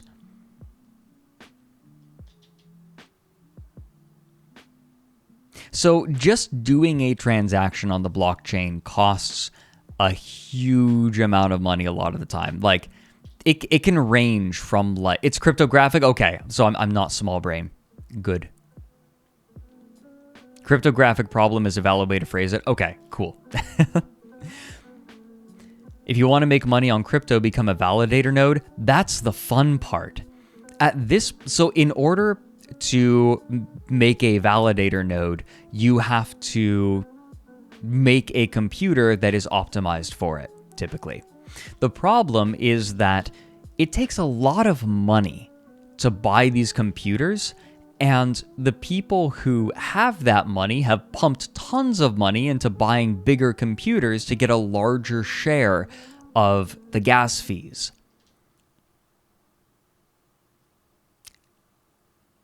Yeah. So right now, the only people that can get into the game are the people with obscene amounts of money. You're talking millionaires. Billionaires. Even if, Zed points out, even if you're last in line, you still pay a lot per transaction.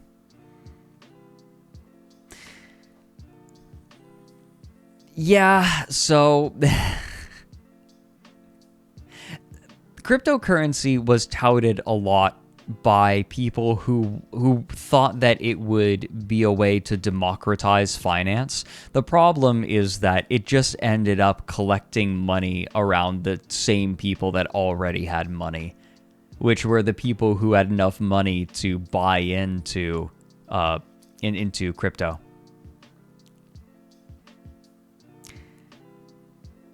Yeah. So Jets Fantasy points out that there's newer stuff that's improving the gas stuff, but then you have to convince the people who are already on certain blockchains to jump to different blockchains. So in case you're wondering what a blockchain is, anyone who's not familiar, a blockchain is just the it's just the code that is being used. So Bitcoin is its own blockchain, Ethereum is its own blockchain, Doge is its own blockchain. They're all named differently, and they use different code. The reason that you only have NFTs on Ethereum is Ethereum was built to host things like that.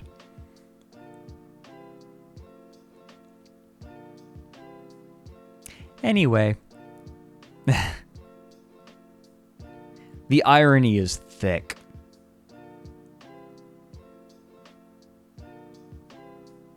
Yeah, Bitcoin is obscenely inefficient, and I think was mostly made as a proof of concept.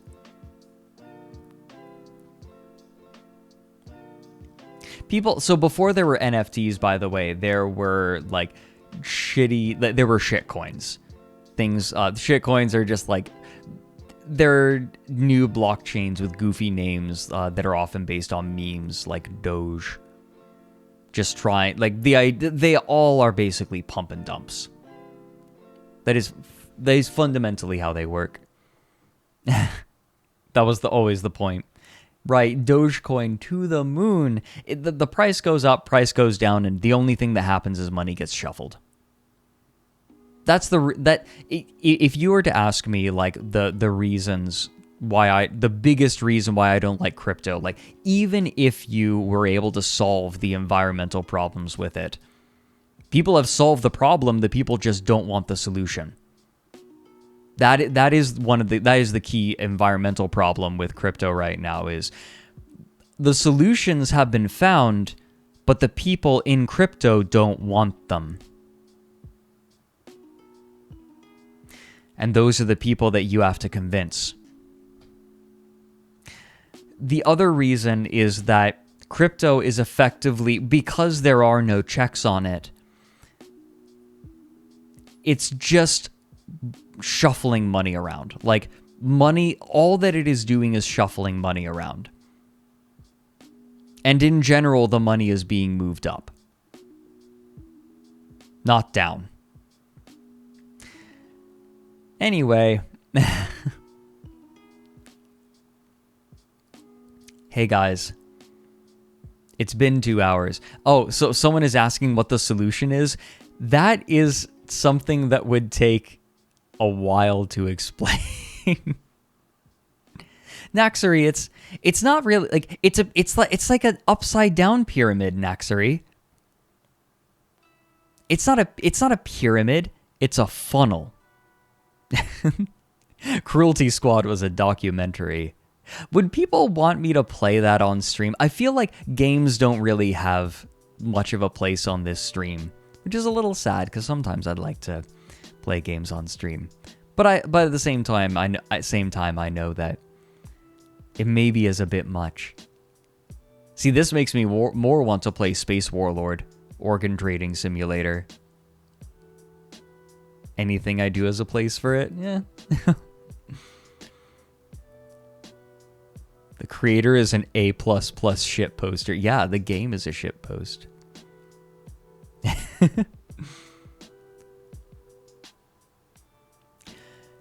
Hey everyone.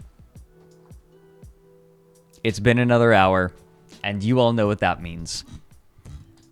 I know we're having fun with crypto, but the most important thing is your well-being. And my well-being. Everyone, it's time. Stand up, stretch your legs, stretch your arms, get yourself a sippy. I need a sippy. And I'll see you in about 5 minutes.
Hello. Hello. Hello. Hello. Hi. I'm back. An Alishan Oolong was absolutely the correct choice today. It's comfy. Tea is always comfy. Cruelty Squad is special. Every moment is a what the fuck moment, so no matter when people come in, they'll be up to speed on what's going on. Yeah, but what if I'm bad? What if I'm bad at video game? I'm not... I'm a moderately elite gamer. Mild elite. It's more entertaining if you're bad, I guess. Although I definitely had a moment yesterday. I was playing Valheim with Vex and my brother and his wife. And I was trying to run down a mountain. I was collecting silver and then running it down the mountain to a boat so I could take it back to our main base. And I died over and over again because the game is so inconsistent with its hill climbing rules. I just died. I actually started to get frustrated at video game. It was definitely a DSP moment. It was very perplexing because none of us had ever encountered this problem before. It's like, it felt like the rules were changing on me partway through. Bugged hill climb. Oh no, make no mistake. Valheim is like scuffed. That's part of what's fun about it, but sometimes it's like all of the different scuffed features of the game came into play at once and fucked with me. Yeah, I had a heated gaming moment. Yeah, I had a gamer moment, and I said, heck.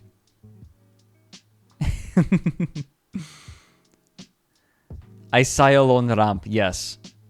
Me alone ramp.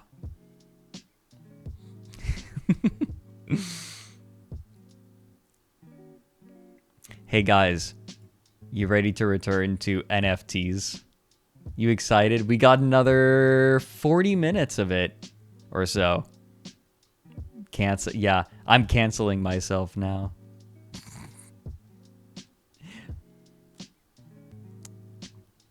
Someone mints NFTs of our place because what's the point of collective artwork if someone can't profit off of it? Isn't it sad that, like, we can have so much free stuff together and people have to be like, but how can I make money off of it? Why can't I just enjoy it? Reddit reopened its chaotic collaborative art project, Our Place, for several days. Users could place colored pixels onto a shared canvas at limited intervals, collaborating to festoon the page with flags, fan art, memes, subreddit names, activist statements, logos, and everything else people could collectively convince others to help create. The collaborative canvas, at various times, conveyed pro- and anti-crypto sentiment, with R Buttcoin putting up a valiant effort to stamp "fuck NFTs" onto the piece. Sadly, the collaborative and fun community art piece and social experiment was financialized almost immediately after the last pixels were placed, with several projects cropping up to sell portions of the canvas for crypto. One of the projects ended almost as quickly as it began, replacing all its NFT images with the "R fuck NFTs" portion of the canvas, and rewriting the description to say, "Okay, I guess that was a bad move and a bad joke. Please use cryptos as decentralized money against states, not to sell dumb images on the internet. Love you, Reddit. Got you." Other projects, however, remain for sale. See what I mean? Please use cryptos as decentralized money against... Like, crypto is anything you want it to be. Anything. It can be anything. If your heart desires it and you can imagine it, you can make crypto into it. Oh, Christ. Can crypto be the warm embrace of a woman and a sense of self-worth? You'd be surprised how many people try to make it both.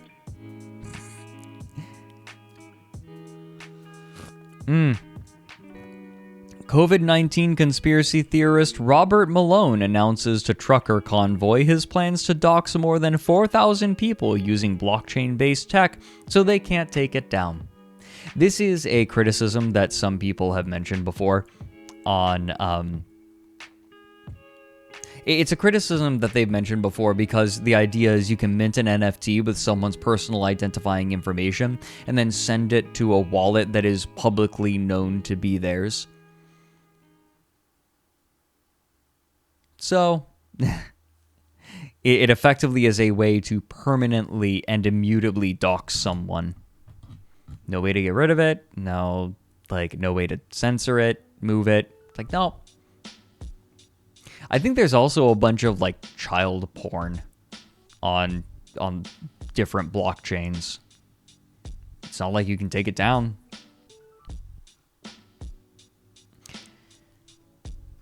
And yeah, Naxary, people want crypto to be real currency, but don't want it treated like it. And hey, yeah, if you can put anything up on there. You can put anything on there, and you can't take it down. Robert W. Malone, a COVID-19 conspiracy theorist, gave a speech to a group of anti-vax truckers in which he announced plans to dox over 4,000 World Economic Forum trainees by publishing their names, addresses, and current and historical work information. I don't know what this man sounds like, but I'm just gonna guess. We're about to put this up on a blockchain-protected site so they can't take it down, he said to Cheers. We're going to ask all of you, and we're going to ask Steve Bannon's posse to crowdsource the rest of those names, he said. I think the way I'm going to guess that this person speaks without opening their lower jaw. There are a ton of people residing in the United States that are embedded throughout our government and throughout the tech industry and throughout the banking industry and throughout the bloody media. When a crowd member shouted, "Lock them up," he replied, "Locking them up isn't even going to cut it," leading another person in the crowd... Oh, locking them up isn't even going to do it. Leading another person in the crowd to shout, "Hang them." Great. Federal authorities seized $34 million in Bitcoin from alleged seller of stolen account information. A Floridian suspected of selling hacked account information for services including HBO, Netflix, and Uber had $34 million in Bitcoin seized by federal authorities. Prosecutors accused a suspect of a scheme from 2015 to 2017 in which he sold stolen account information on the dark web. Unusually, they filed a civil rather than criminal case against the defendant and were able to seize the crypto in a default judgment.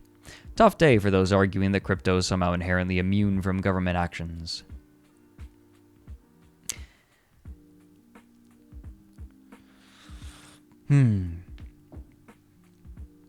Sippy. Scammer takes advantage of a something I've come to accept is that these crypto streams might have a shelf life. Because at some point, it's just the same thing over and over and over again. It's like, oh, a vulnerability in a marketplace was exploited. Somebody was, sometimes there are novel things like taking the chrome orb to poorer countries to scan their retinas in the name of crypto-based universal basic income. Pondering the chrome orb. Shut up. At some point, I start to think what if we say, oh, there's an ape story. Everyone bet your channel points on whether it's a marketplace vulnerability, a phishing scheme, or like we should just have options to figure out, like for people to guess what it's going to be. Scammer takes advantage of a platform's poor UX to steal several pricey Bored Ape NFTs. A trader who owned a Bored Ape and 2 Mutant Ape NFTs apparently reached a deal to trade them for 3 different Bored Ape NFTs. Because OpenSea doesn't support swapping NFTs directly, only buying and selling them for Ethereum, the traders used a less-known platform called KiwiSwap to do the trade. Like many platforms, KiwiSwap aims to help users spot faked NFTs by showing a verified badge. However, because the platform shows the badge overlaid on the NFT image, a scammer was able to create imitation Bored Apes. Natural and artificial flavors. A scammer was able to create imitation Bored Apes that included the same checkmark as a part of the image, making them appear legitimate. Nathan's hot dogs have gone downhill ever since they started using imitation ape meat. KiwiSwap also does not include functionality that would allow a user to click through to verify the NFT as the one it claims to be.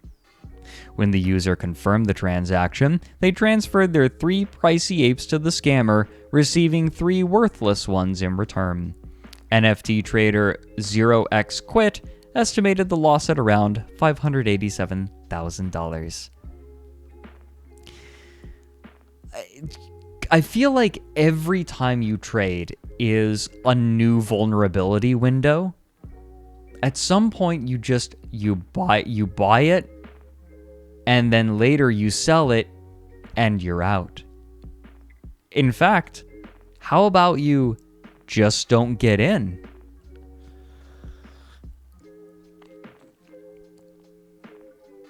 It is just it's a hot potato. Yeah, it's a bigger fool scam. Amidst rules of market manipulation, Wave's US-based stablecoin loses peg, drops to 82 cents. The stablecoin belonging to the Waves protocol Neutrino Dollar, aka USDM, crashed nearly 20% despite intending to maintain its 1-to-1 ratio to the US dollar. The volatility occurred amidst flying accusations on Twitter, where various people first accused the Waves team of manipulating the price of their own token and running a Ponzi scheme, and then Waves CEO accused an outside trading firm of manipulating the Waves price and organizing FUD campaigns to trigger panic selling. I wonder how Tether's going. You guys ready for when Tether crashes? Because that is it is allegedly a scam. I would be impressed. There's a part of me that wonders if people will keep using Tether as a stablecoin just because if they didn't assume each Tether to be worth $1, the entire market would crash. Makes you wonder.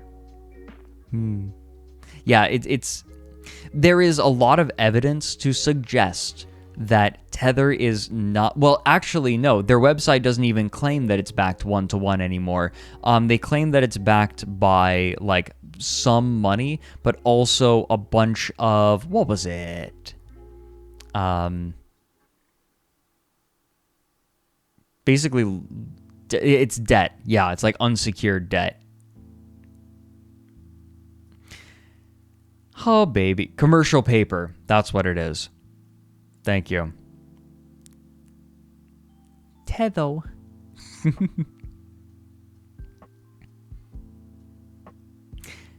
User loses £55,000 to treasure phishing email. A Bitcoin holder using a Trezor... Trezor just sounds like Trent Reznor's name shortened. A Bitcoin holder using a Trezor hardware wallet fell victim to a phishing scam after attackers stole email lists from a third-party vendor used by Trezor. The user wrote on Reddit that they were not paying attention and was on autopilot, just doing what it said, was arguing with my girlfriend via Telegram at the time, had not slept enough, was a bit hungover, and was distracted when they received the email. The email in question appeared to be from Trezor and claimed that users' funds were in jeopardy. It prompted them to download a new, fake version of the Trezor wallet software, and when users entered their seed phrase to restore their wallet from a backup, it drained their crypto. "What a mug I am," wrote the affected user. "Have been building up my Bitcoin for several years and lost it in a few minutes. Utter stupidity." The Reddit post also included 2 follow-up edits displaying the victim blaming that is common when users are hit with phishing scams and other attacks. The user wrote, "Edit. Yes, I entered my keys because I'm a twat. Edit 2. A lot of people saying that they'd never fall for it. I hope they're right." Trezor is a word that exists in Hungarian. Safe. Oh, okay. Gotcha. Trent resin ore. Trezor is German for safe. Oh, okay. Gotcha. What is the, like, does it use die, der, or das? Is it masculine, feminine, or neuter? Trent Resin Ore did the soundtrack. Yeah. Der Trezor. Okay. Thank you, Farah. Attack on Inverse Finance results in a $15.6 million loss.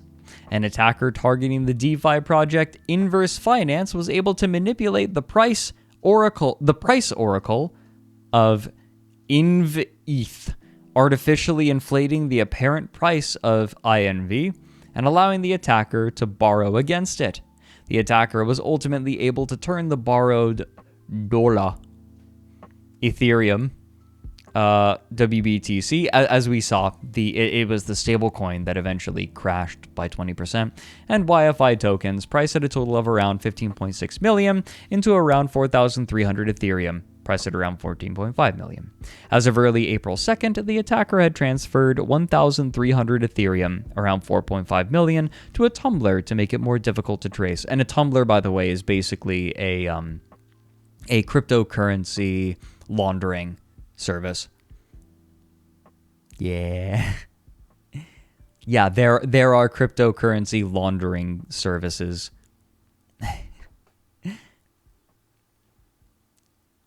Oh no, they got Yifcoin. Stop. Laundering is a service. Ich zocke Fortnite und trink Dollar. Yuppie! These NFT streams both have a shelf life and are evergreen simultaneously. It kind of feels that way. I can't tell if they're evergreen or if they have a shelf life. Also, I'd like to point out, it's April 9th today. We're only on April 2nd. This has been a week's worth of crypto shit. Oh, I should put Yippee on my soundboard. You're right. I mean, I could just always do it myself. Manual soundboard. Meine Mama hat mir einfach erlaubt, dass ich Cola trinken darf. Class action lawsuit filed against Let's Go Brandon coin creators for alleged pump and dump. I'm having flashbacks to the build the wall scams. Yeah, an analog soundboard is just saying things. Yeah, Let's Go Brandon coin.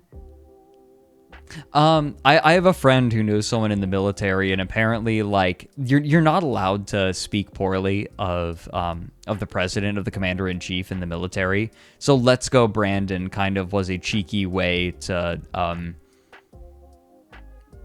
like, you know, poke at the president. But then it got adopted by a wider right-wing community, and it really is annoying, apparently. Like, that the military is annoyed that their thing was taken and kind of made into its own thing. A class action lawsuit filed by Missouri investor Eric DeFord claims that the people behind the pro-Trump Let's Go Brandon meme coin misled investors about a NASCAR sponsorship deal and celebrity backing. LGB Coin had nearly reached an agreement to be the primary sponsor for NASCAR driver Brandon Brown, but the sponsorship was axed by NASCAR shortly after LGB Coin announced it. Regardless, those behind the coin allegedly continued to promote the coin, as though the NASCAR sponsorship was in motion, even as the token value cratered. The lawsuit alleges that defendants pushed the LGB tokens as a means of promoting the American dream, while simultaneously touting the prospects for LGB tokens and the ability for investors to make significant returns from the LGB tokens like other so-called meme coin digital assets.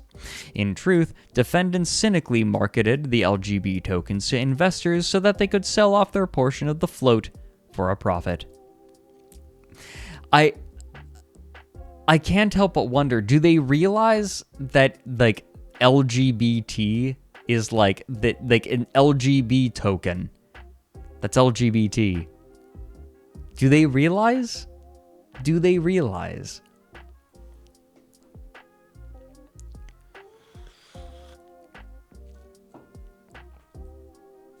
It's almost like they're flaunting the grift, right?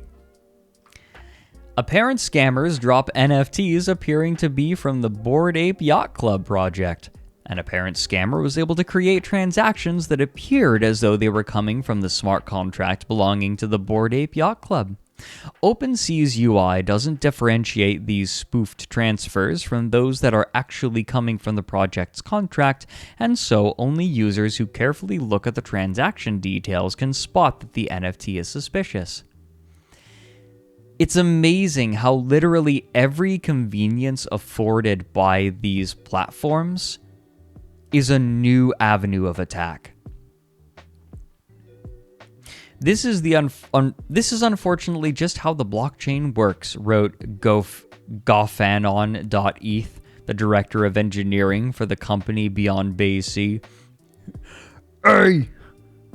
Stop making fraudulent transactions on my blockchain.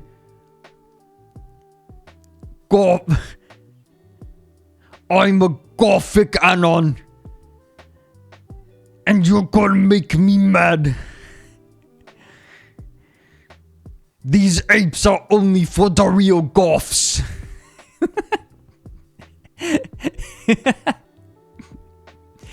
Whoever was behind these transactions airdropped fake NFTs purporting to be a part of an upcoming Bored Ape Yacht Club Metaverse Land project, sending them the owners of pricey NFTs and various NFT influencers. It's not clear whether the NFTs can perform malicious actions or if any individuals have been impacted by it if so. However, part of the scam appeared to be to try to entice other users hoping to get in on the next new Bored Ape Yacht Club project to fall for a phishing scam. Tracing the transactions back showed an OpenSea profile with a fake verified badge and a mint leak to what appears to be a phishing website, which invites people to connect their wallets to supposedly mint their own Bay Sea land NFTs. Or is it pronounced bake? It's bake, isn't it? Oh, Different Dan has been subbed for 9 months now. Thank you so much. And they say, 9 months mit der Eule. Yippee! Thank you so much. It looks like you get to visit, I don't even know the word, the bonus Bolnen room. It looks like you get to visit the bonus bean room. It's pronounced batch. God damn it. Sometimes I wake up in the morning and I look at myself in the mirror and I go, No, not room. I know Raum. Hold on.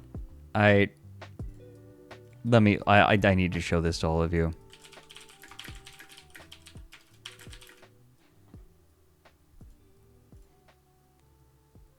Got it. I feel like I've shown this on stream before. Like, how are you supposed to type that?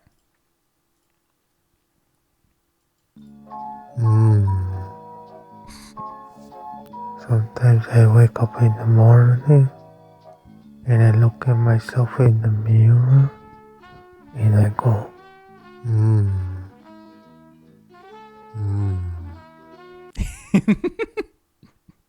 It's a pronunciation guide. Sometimes I wake up in the morning and I look at myself in the mirror and I go,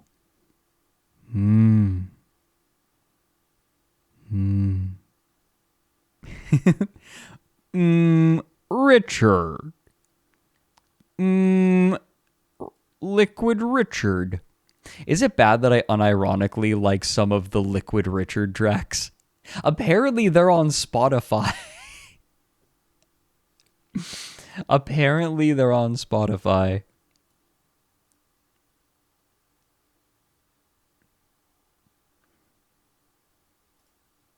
That's okay. Sorry you got caught, Marco. Discord servers. I can't believe that Discord servers are earnestly used by some of these projects. Discord servers of several big-name NFT projects, including Bored Apes and Doodles, are compromised. No way. Another day, another Discord compromise, or in this case, many Discord compromises. Bored Apes wrote on their Twitter account in the early hours of the morning, "Stay safe. Do not mint anything from any Discord right now. A webhook in our Discord was briefly compromised. We caught it immediately, but please know we are not doing any April Fool's stealth mints or airdrops, etc. Other Discords are also being attacked right now." Other Discords reported to be compromised include several other big-name projects, including Doodles, which had previously endured a Discord compromise in late February. This particular compromise appeared to stem from a series of compromised Discord bots, including a very popular CAPTCHA bot used to fight spammers. The irony. It's unclear if anyone lost money to the fake links posted by seemingly official Discord accounts or how much, but these types of attacks often lure in at least some victims, and the higher-priced NFT projects like Bored Apes and Doodles enables... Fucking stop making me say these words. I hate that they're making me say these words. Doodles enables scammers to ask for quite a lot of money without raising an eyebrow. Oh, I hate it. Stop making me say this shit. I don't want to. We live in a hell of our own design. This is the bad place. Nate Chastain, executive who was canned from OpenSea for alleged insider trading, creates a new NFT platform. These people who scam just keep scamming. They just keep doing it. They just keep doing it. Maybe this one isn't a scam. Allegedly.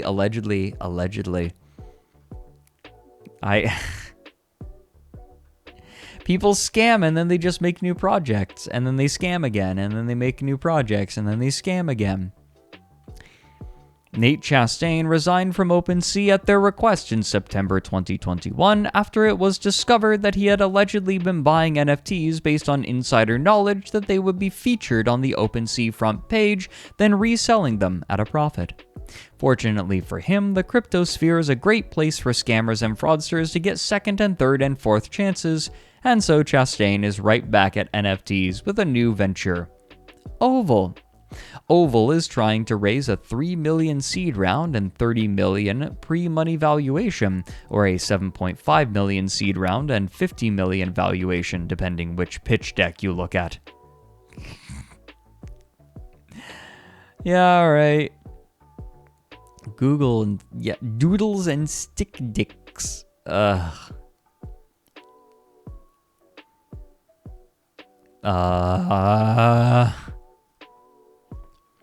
Great. Former Cosmic Cowgirls. Oh, don't you want to... Fucking God. It's not even good. Former Cosmic Cowgirls head community moderator accuses the project of rug pulling. The former head moderator of the Cosmic Cowgirls NFT... God, I fucking hate this shit. I hate having to say the names of these fucking projects. They're all just the worst. Oh, Fuzzy Buzzy. Sorry, there was a bumblebee outside my window. The former head moderator of the Cosmic Cowgirls NFT project Discord, Esh, wrote on Twitter that the project team had fired all moderators and scrapped all of their roadmaps. The previous roadmap had promised gamification, meetups, merchandise, comics, an animated series, and all sorts of other things, though no headway appeared to have been made on any of them. The team also removed around 300 Ethereum, a bit over 1 million, in funds from the project wallet. The Cosmic Cowgirls team hit back with accusations against the head moderator, accusing him of falsifying allegations against the project out of anger at being fired along with the other moderators. The group also claimed that the funds had been moved for security and tax reasons and sent a vaguely threatening message to the moderator in which they stated that he should discontinue the spread of false information in attempts to harm us and the project and resolve concerns privately as the terms of our contract are still ongoing and applicable. Double plus ungood thinkwise says Fuzzy Buzzy sounds like a great NFT series name. Thanks for the suggestion, Fred.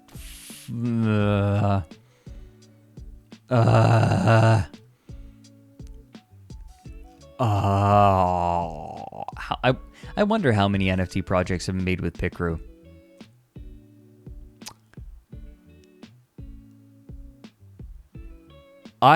There are a couple of NFT projects at this point. You guys remember that there was a whole NFT project that just went through the Harry Potter fandom wiki and made cards out of the different pages, including the bonus bean room. There is a bonus bean room NFT. I'm not buying it. Don't buy it. Don't. Lending protocol Ola Finance is hacked for $3.6 million. Ola Finance is a lending protocol that allows others to create their own lending networks. It's a program for... It promises to allow users to create their own loan platforms where assets can be listed without needing to pass cumbersome and expensive governance schemes or comply with numerous requirements: deep liquidity, high trading volumes, low volatility, etc. One of their networks, built on top of the Fuse chain, was exploited for crypto assets priced at around $3.6 million. By taking advantage of a re-entrancy vulnerability, the attacker was able to take loans on the platform, then withdraw the collateral without paying back the loans. Then they took the stolen assets and transferred them to the BNB and Ethereum chains, making them more difficult to recover. So, another platform vulnerability. Yay! Oh boy, what is with the commitment to make these NFTs as ugly as possible? It's like a flex. You know, we know that these NFTs are ugly as sin, but you're gonna buy it anyway. Maybe that's part of the fetish. Maybe there's a fetish like with this. It's like findom. Creator of apparent 21 million bored bunny rug pull miraculously resurfaces following Department of Justice action against a different rug pull. Many had written off the Bored Bunny NFT project and its subsequent spin-off NFT collections as a rug pull. After releasing several new NFT collections that appeared to be little more than cash grabs, each less popular than the last, the team behind the project grew increasingly distant until going silent for over a month. Meanwhile, the team had pocketed over $21 million, largely thanks to the popularity the project had drummed up through influencer promotions from the likes of Jake Paul, and Floyd Mayweather. Both of whom, incidentally, are facing separate class action lawsuits alleging impropriety in their promotions of crypto projects. Suddenly, the project creator resurfaced on March 29th with a tweet claiming that he had been absent for a month because he had been reading emails. The team then announced they would be handing the project reins over to a community member, though there was no mention of the $21.1 million that had already been pocketed by the original team. The unexpected return came only days after the U.S. Department of Justice announced charges against two perpetrators of a different NFT rug pull, in which they stated unequivocally that the same rules apply to an investment in an NFT or a real estate development. You can't solicit funds for a business opportunity, abandon that business, and abscond with money investors provided you. But it's not money. It's cryptocurrency. But it's different, but it's money, but it's not money. It's money that the government can't touch. You can't touch me. Abscond is a very good word. I like that word a lot. Yes. The judicial system must be so sick of crypto. Yeah. I guess like part of the reason that it's scary right now is there's not a whole lot of legal precedent around it. So a lot of these scammers are performing these scams knowing that there is a possibility that a few judgments might come down that make things interesting for them. Naxery says there's about to be. I'm excited. Keep me posted, Naxery. I want to know. This is another big thing that I really wanted to get to, and I'm so glad that we got to it, because this is probably going to be the last bit of Web3 is going just great that we're going to read tonight. Tonight? I'm too used to streaming at night. Like the years ago. Axie Infinity was considered one of the play to earn like darlings, like one of the play to earn successes. Like there are whole systems set up where people are like making money, like playing and then selling the NFTs because you need the NFTs to play. Popular blockchain game Axie Infinity suffers a $625 million exploit, possibly the largest in DeFi history. One of the most popular play-to-earn games, Axie Infinity, suffered an enormous hack to the Ronin network on which it runs. The project announced that a majority of Ronin validator nodes had been compromised, 4 belonging to the Sky Mavis company that builds Axie Infinity, and 1 belonging to the Axie DAO, a decentralized autonomous organization. Oh boy. After gaining control of the validators, they were able to approve malicious withdrawals of 173,000 Ethereum and 25.5 million USDC, the stablecoin that we looked at before. The $625 million loss was possibly the largest to date in the history of DeFi projects. DeFi being decentralized finance, so just crypto. Sky Mavis announced that they had halted the Ronin Bridge and Katana decks and were making changes to their network to try to guard against future attacks. Oh, buddy. Oh, buddy. Oh, buddy. Future attacks? You think there's a future? Aww. Hey, that's funny. Sky Mavis announced that they had halted the Ronin Bridge and Katana decks and were making changes to the network to try to guard against future attacks. They also wrote that they were working with law enforcement officials, forensic cryptographers, and our investors to make sure all funds are recovered or reimbursed.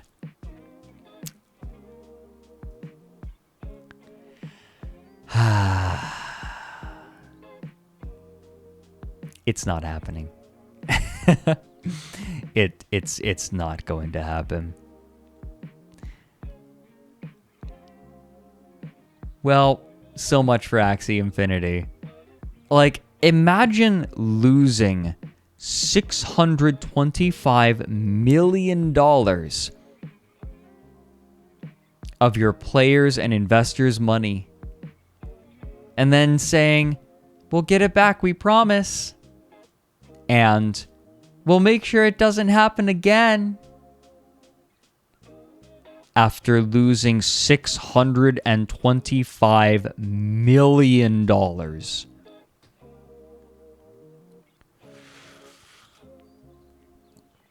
That's a no second chance amount of money. Over $500 million. Yup. It's true, the real heist is trying to turn it into real money. But that's what tumblers are for. It'll take a little while, but they'll get that money. If they're smart about it. Well, hey everyone. It's that time. We've come to the end of the stream. And I hope you all have enjoyed this foray into, and I'd like to remind everyone, the last just over week and a half of crypto.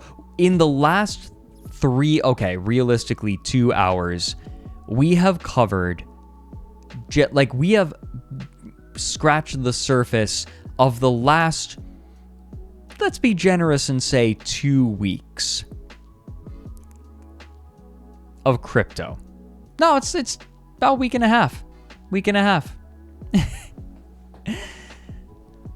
Please don't take out your money. We only lost 625 million. Yeah, look, guys, we're never catching up on Web3. Farah is completely correct. Have I mentioned Earth 2? I haven't even mentioned Earth 2 yet.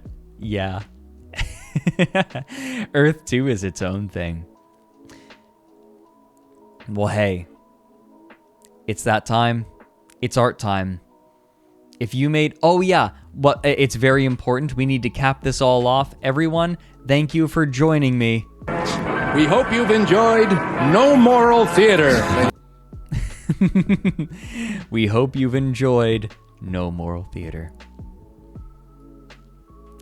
There is no moral. Now, if you have art that you have made, I'd like to start using the hashtag #TOWLArt because that guarantees that I'll see it. Because notifications are a little bit wonky sometimes. Sometimes people add art onto replies and the replies don't come through on the notifications. So use the hashtag #TOWLArt.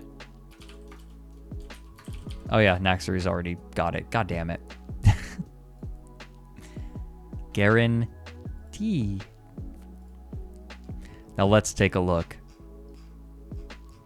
I'm gonna look at my notifications first, just in case.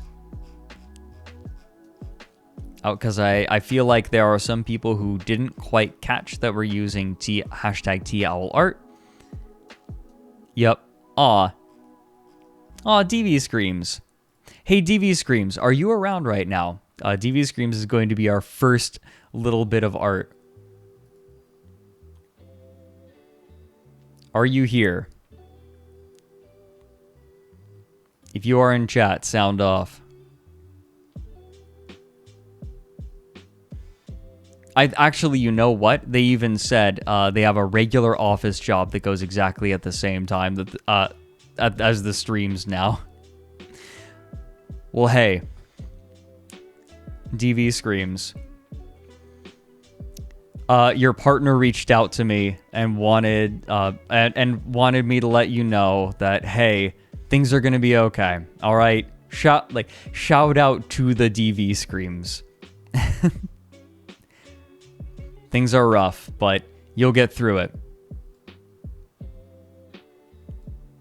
And this is cursed as shit.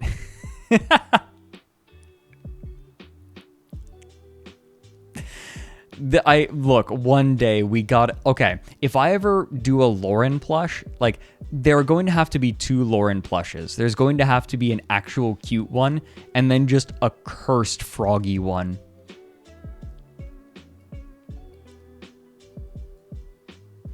This is good. Thank you, DB Screams. And, oh god, Ika Pika has made for us an animation. Maybe I can zoom in. Yeah. All right, cool. I can zoom in on it. What is this? I'm scared.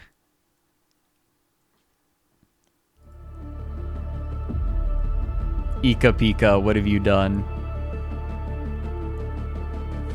From the moment I laid my eyes on your flesh, it disgusted me.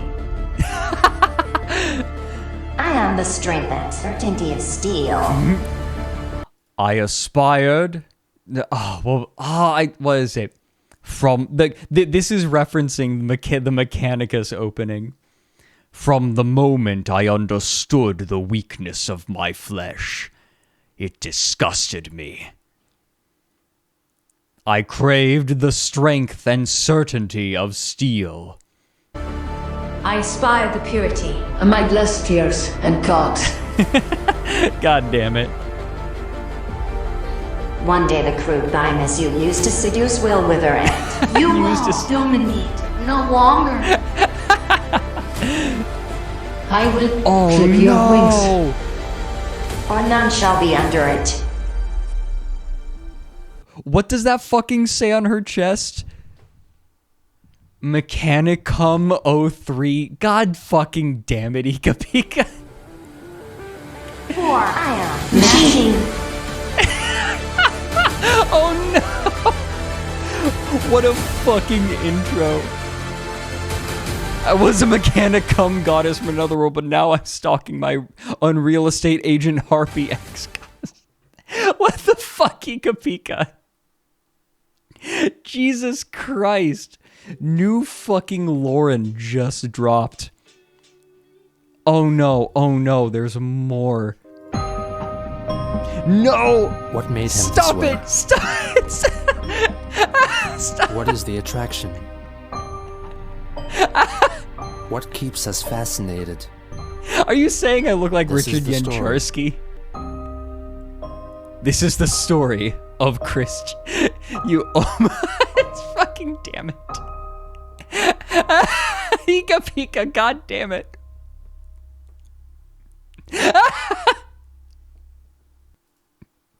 Part 20.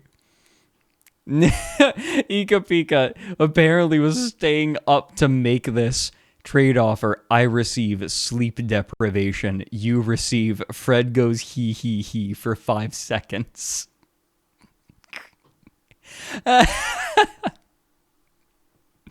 God damn it.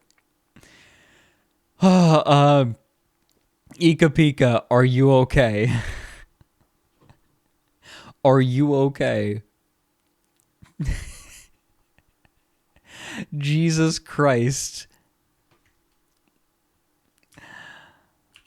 Oh. The hard read. Thank you. Oh. I'm fucking dying. Oh, no. Oh, rest yourself, Ika Pika. Please, take care of yourself. Oh, those are incredible. I love that you, like, there's so little footage of me. There are, like, so few images of me. You ended up using Richard Yancharsky for, like, extra bits.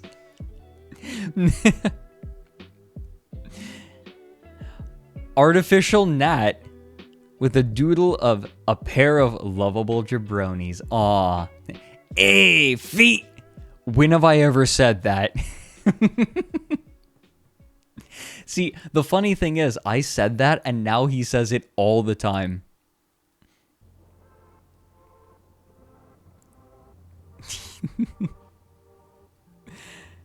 I'm so glad that I could create my own reality. Thank you very much, Artificial Nat. I'm gonna look at that again. Like, I love how you did Loren. The jacket is very cute. Isn't the ear tufts make Loren so immediately recognizable? It's like Kirby did a really good job with the design of Loren. I'm just gonna keep sucking Kirby's dick here. Don't worry about it. Lady Shala using the 3D models. I heard Bean Avalanche, and yeah. Bigger Bean Avalanche than I expected. No cum? That's... Well, I can't... I need to like zoom in, because the fucking meme. No cum? No cum? Thank you, Lady Shala. And, of course, well, look, I'll check TLR as well and make sure. Don't worry. We have, of course, a sketch from Starry Feathers. I always look Starry Feathers. I want you to know I always look forward to these. Please don't ever feel obligated. But I do love them. You made it mechanic cum, not only because cum, but because the zero tolerance policy by Games Workshop. Yeah, God, I can't believe how brutal they got because they were making their own streaming platform. And you do, but that's just me. Okay, look, I really don't want you to ever feel obligated. So here it is.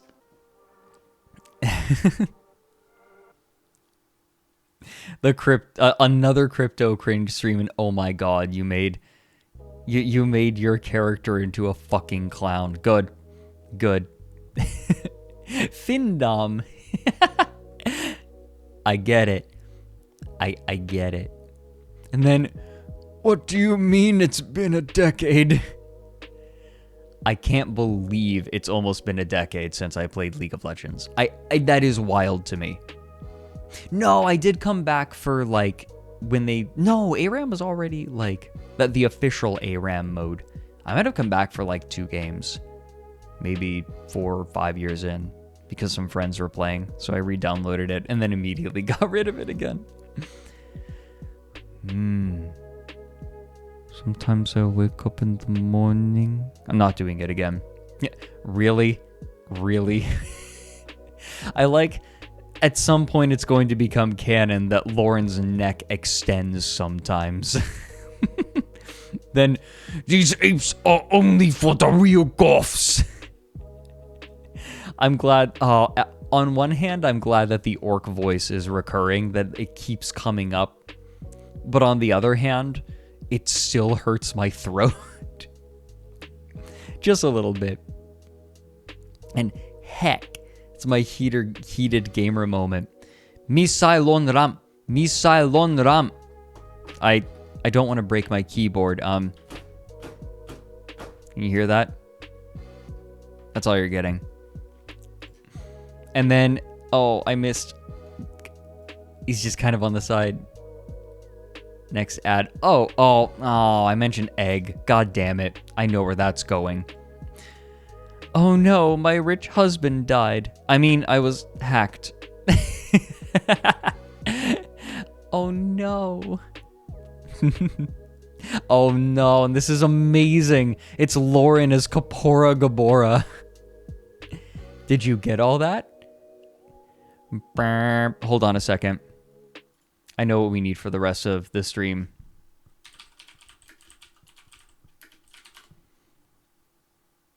Here we go.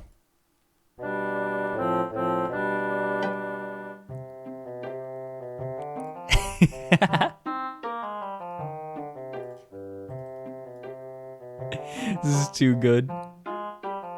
Crab. And then next, add an egg. Here's one I made earlier. God damn it, Starry. And Bible fight. Testament slap. We just whack each other. I think that might have actually been in high school. Testament slap. Yeah, that okay. No, on two separate occasions, I have started whacking my friends with I've started whacking my friends with those little Bibles that are getting handed out at like schools, because some people were outside of school as school was getting out and gave out those Bibles, and people started throwing them at each other. That's where Testament slap came from. But in college, we just started attacking each other and slapping each other with Bibles. It's amazing that in two separate instances where this same group of people were giving out these same kinds of Bibles, I was smacking. And yeah, yes, that is a macro Falco. I see it. I'm trying to buy time for all of you. Good. The cock chain. Is he resting his arm in the TOS building? I want to mint that. I forgot that I said that. If you want my respect, make them massive furry cocks, just unusably huge.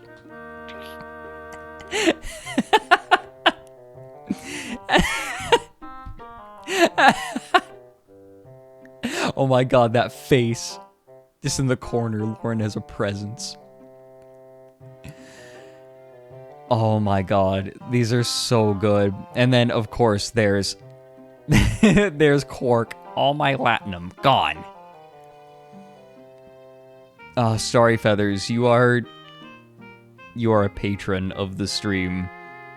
Thank you so much for these. I love them.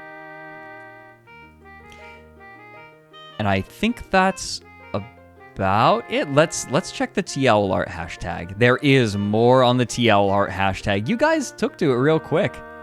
Thank goodness. We actually have a fair bit more. Mintellect. I'm leaving the Kapora Gabora music on. Mintellect has a piece. Ah, look, I like jackets whose sleeves go past your hands. They're comfy. Based on Fred mentioning last stream he likes jackets with big sleeves. Not quite the same, but here's Lori with big old sweater paws. Good. I like sweater paws. You just pull them out. You just pull your hands out when you need them. Which is a lot of the time, to be fair. This is really precious, though. And in the same vein, I busted out an early mid-2010s Tumblr classic for this one. Like, you know, yeah. What? Then Mike, what? Yeah. Stop.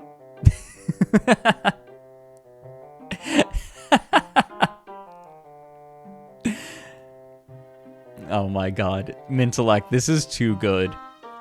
Aw, you're just so cute.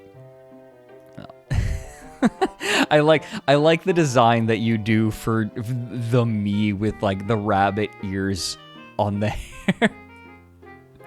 Oh man, when I had my hair shorter, I did have some that came up like that sometimes. Not so much anymore. Oh, Mintellect, this is good. Thank you so much. Oh, good. Farah found some Easter chocolates. Fat nuts. Hazelnuts wrapped in toffee and milk chocolate. It's official. Yeah. Thanks, Farah. I can't believe you fucking found this. Hashtag TLArt if you have anything, everyone. This is incredible. Interesting find. Perfect, okay. And that's it? One last check. Okay, good. I just didn't want to miss anyone. Thank you so much, everyone. This has been quite a stream. I feel like it's ironic that crypto streams have almost become a like a comfort topic at this point. And again, like, be careful about investing, understand it's not investing, it's gambling. And I have 3 big problems with crypto. First of all, the environmental problem. Second of all, it's just shuffling money around. Third, it's the people who are being preyed on in crypto are largely the same people being preyed on by casinos.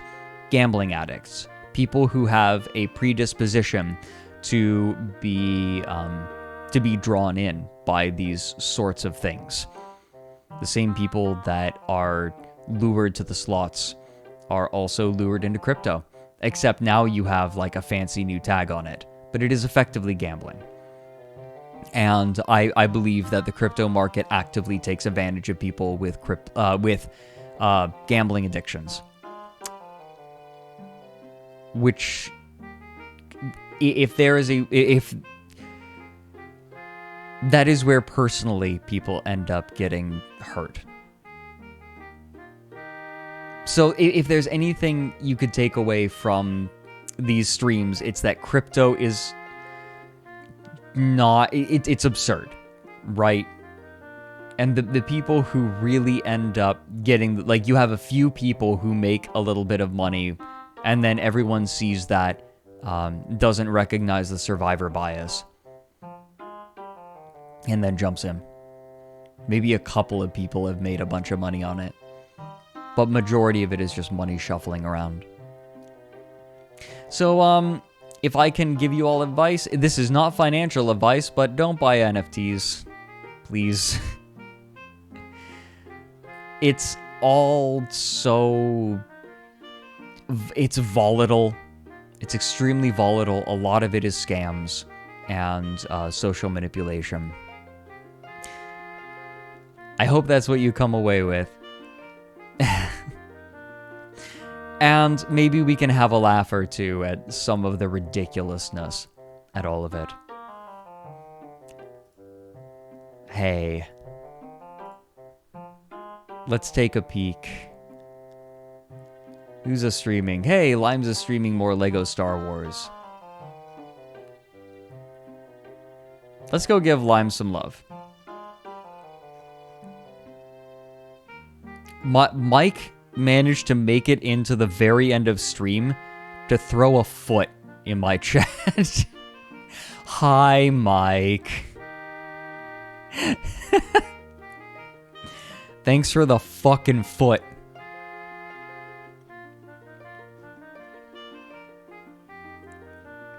I don't have a raid message. We're just gonna raid Limes. We're just gonna raid Limes. Tell her hi for me. I'll see you all again very soon. On Tuesday. That's when the next stream should be. Goodbye, everyone.